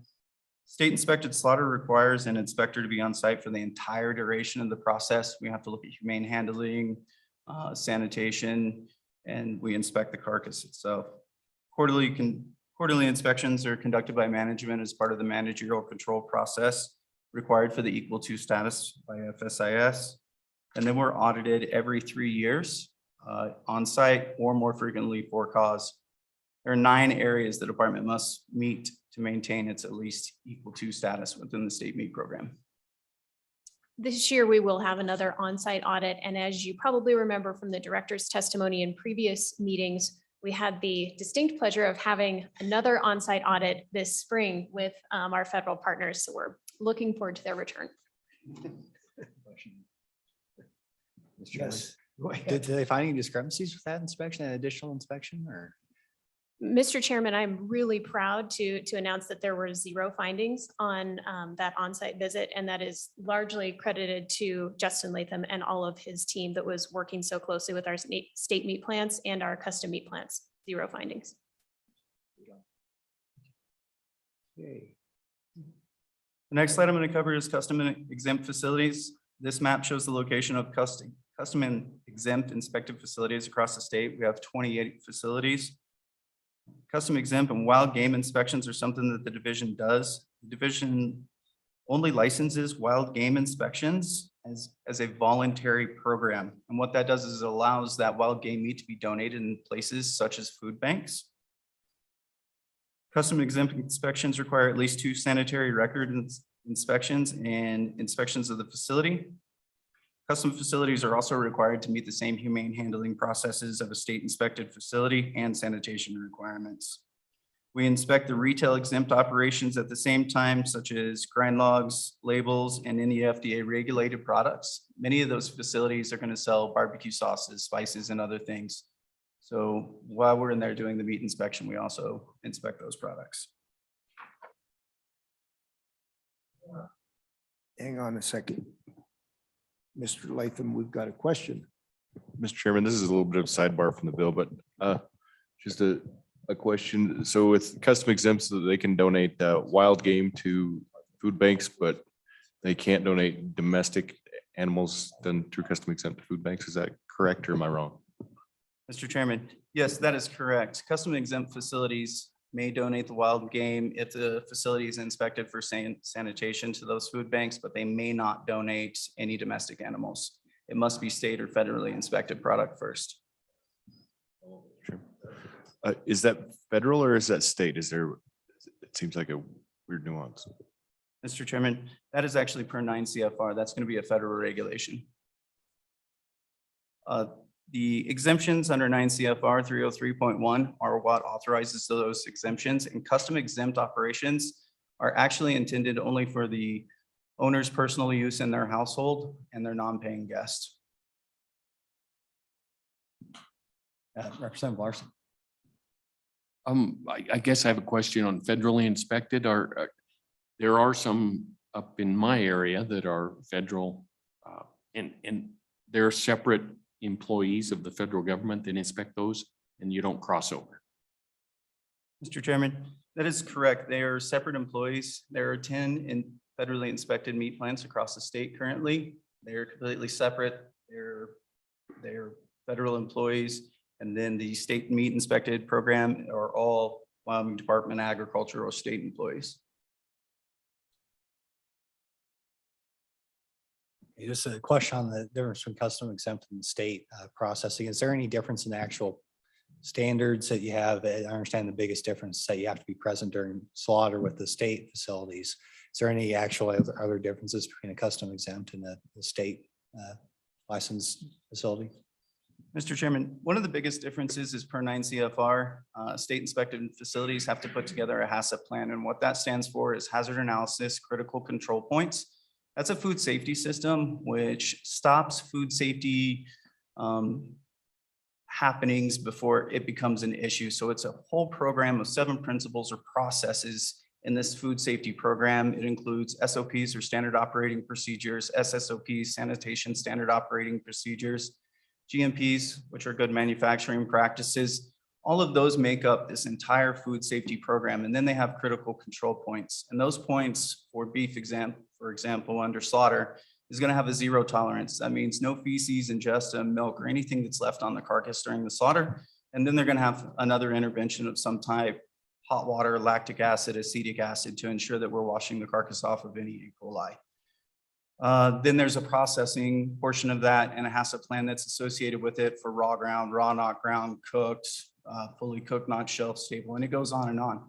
So that program, you have to be certified in that program. You have to have all the records and the documentation. The reason why state inspected or federally inspected plants are required to have that is because that food can go out into commerce.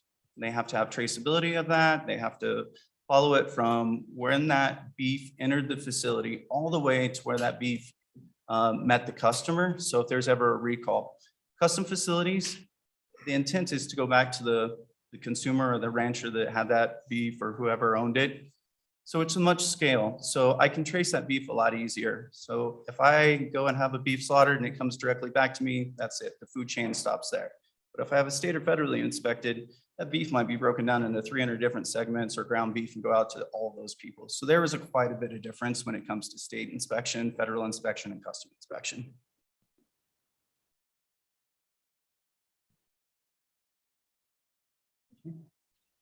The next item I'm going to cover is meat compliance and meat surveillance.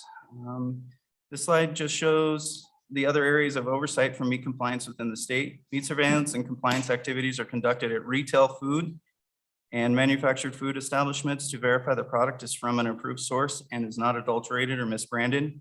When inspecting grocery stores, inspectors verify labeling per 9 CFR 317, retail grind logs per 9 CFR 320.1, and take retail samples as required by FSIS during these inspections. This time is then captured and turned over to USDA for 50% reimbursement. The other portions of those inspections are captured as FDA regulated inspections. Something that not too many people know that we do within the department is we also inspect truck wrecks containing meat, poultry, or soliforms to determine if the product is wholesome or adulterated.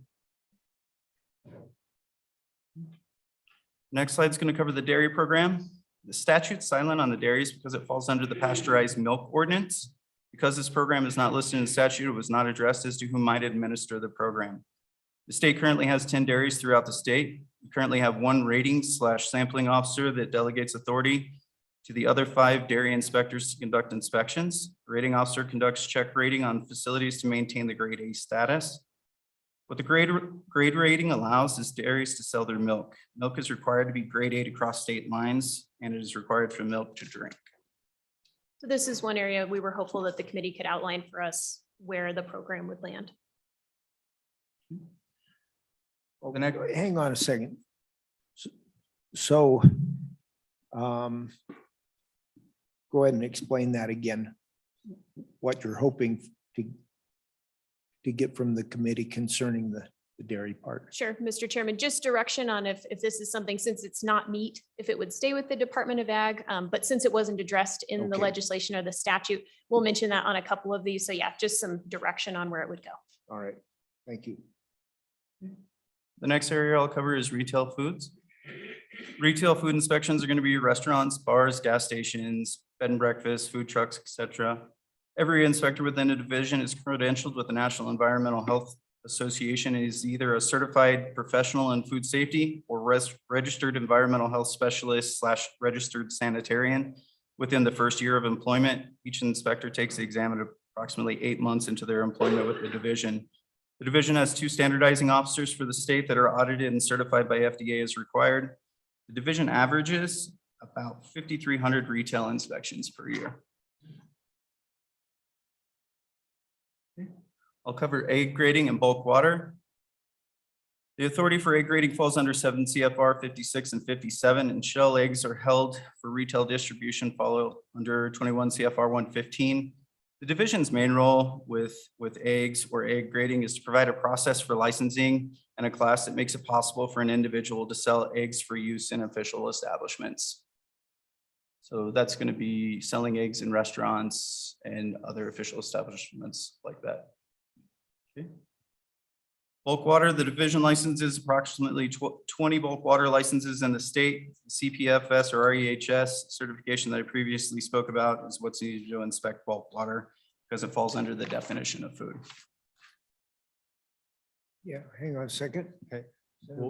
What is bulk water and what yeah, if you just a little bit more explanation there. Mr. Chairman, that's going to be bulk potable water made for human consumption. So that's going to be a large water tanker that might be taking water to a facility that doesn't have a well and they might be utilizing a cistern or something along those lines. We inspect those trucks for any sort of mold, pathogens, et cetera. We look at all the piping and everything associated with the truck and just verify that there's no points of contamination in transit from hauling that water to where it's going to be distributed as a potable source. Yeah. Senator Coast. Thank you, Mr. Chairman. For consumers that haul their own water, do you ever get involved with that? As far as they're not having a well and so they're hauling it from town to their place as well? Or is that just whatever they want to haul it in, they haul it in? Mr. Chairman, we get involved in water in a couple different ways. We sat on the governor's food and water task force. Additionally, we do inspect bulk water that's going to individuals' houses. Anybody that's carrying potable water, we do inspect those bulk water haulers. If a licensed facility such as a restaurant or a meat plant is on a well, they're required to sample those twice annually, and we do verify and confirm those results when we're conducting those inspections. So we do get involved with water in several areas. All right, go ahead. The next area I'm going to cover is manufactured food and good manufacturing practices. The manufactured food regulatory program standards are the standards that the department must meet to secure grant funding, meet the requirements to conduct inspections, and establish a consistent program that is audited by FDA. So it's really a program that's auditing the foods that are going to be wholesaled. Good manufacturing practices, or GMPs, is a system of industry and regulatory adopted best practices in multiple commodity areas that are used to regulate products and commerce. Manufactured and food inspections include facility types such as breweries, warehouses, food production, bottled water, grain roasters. Dietary supplements, to include tinctures and capsules, are also included in this manufactured food program. And the level 1 curriculum to gain the certification for manufactured food, or FDA food regulatory program standards, is 63 courses in 11 areas over 24 months.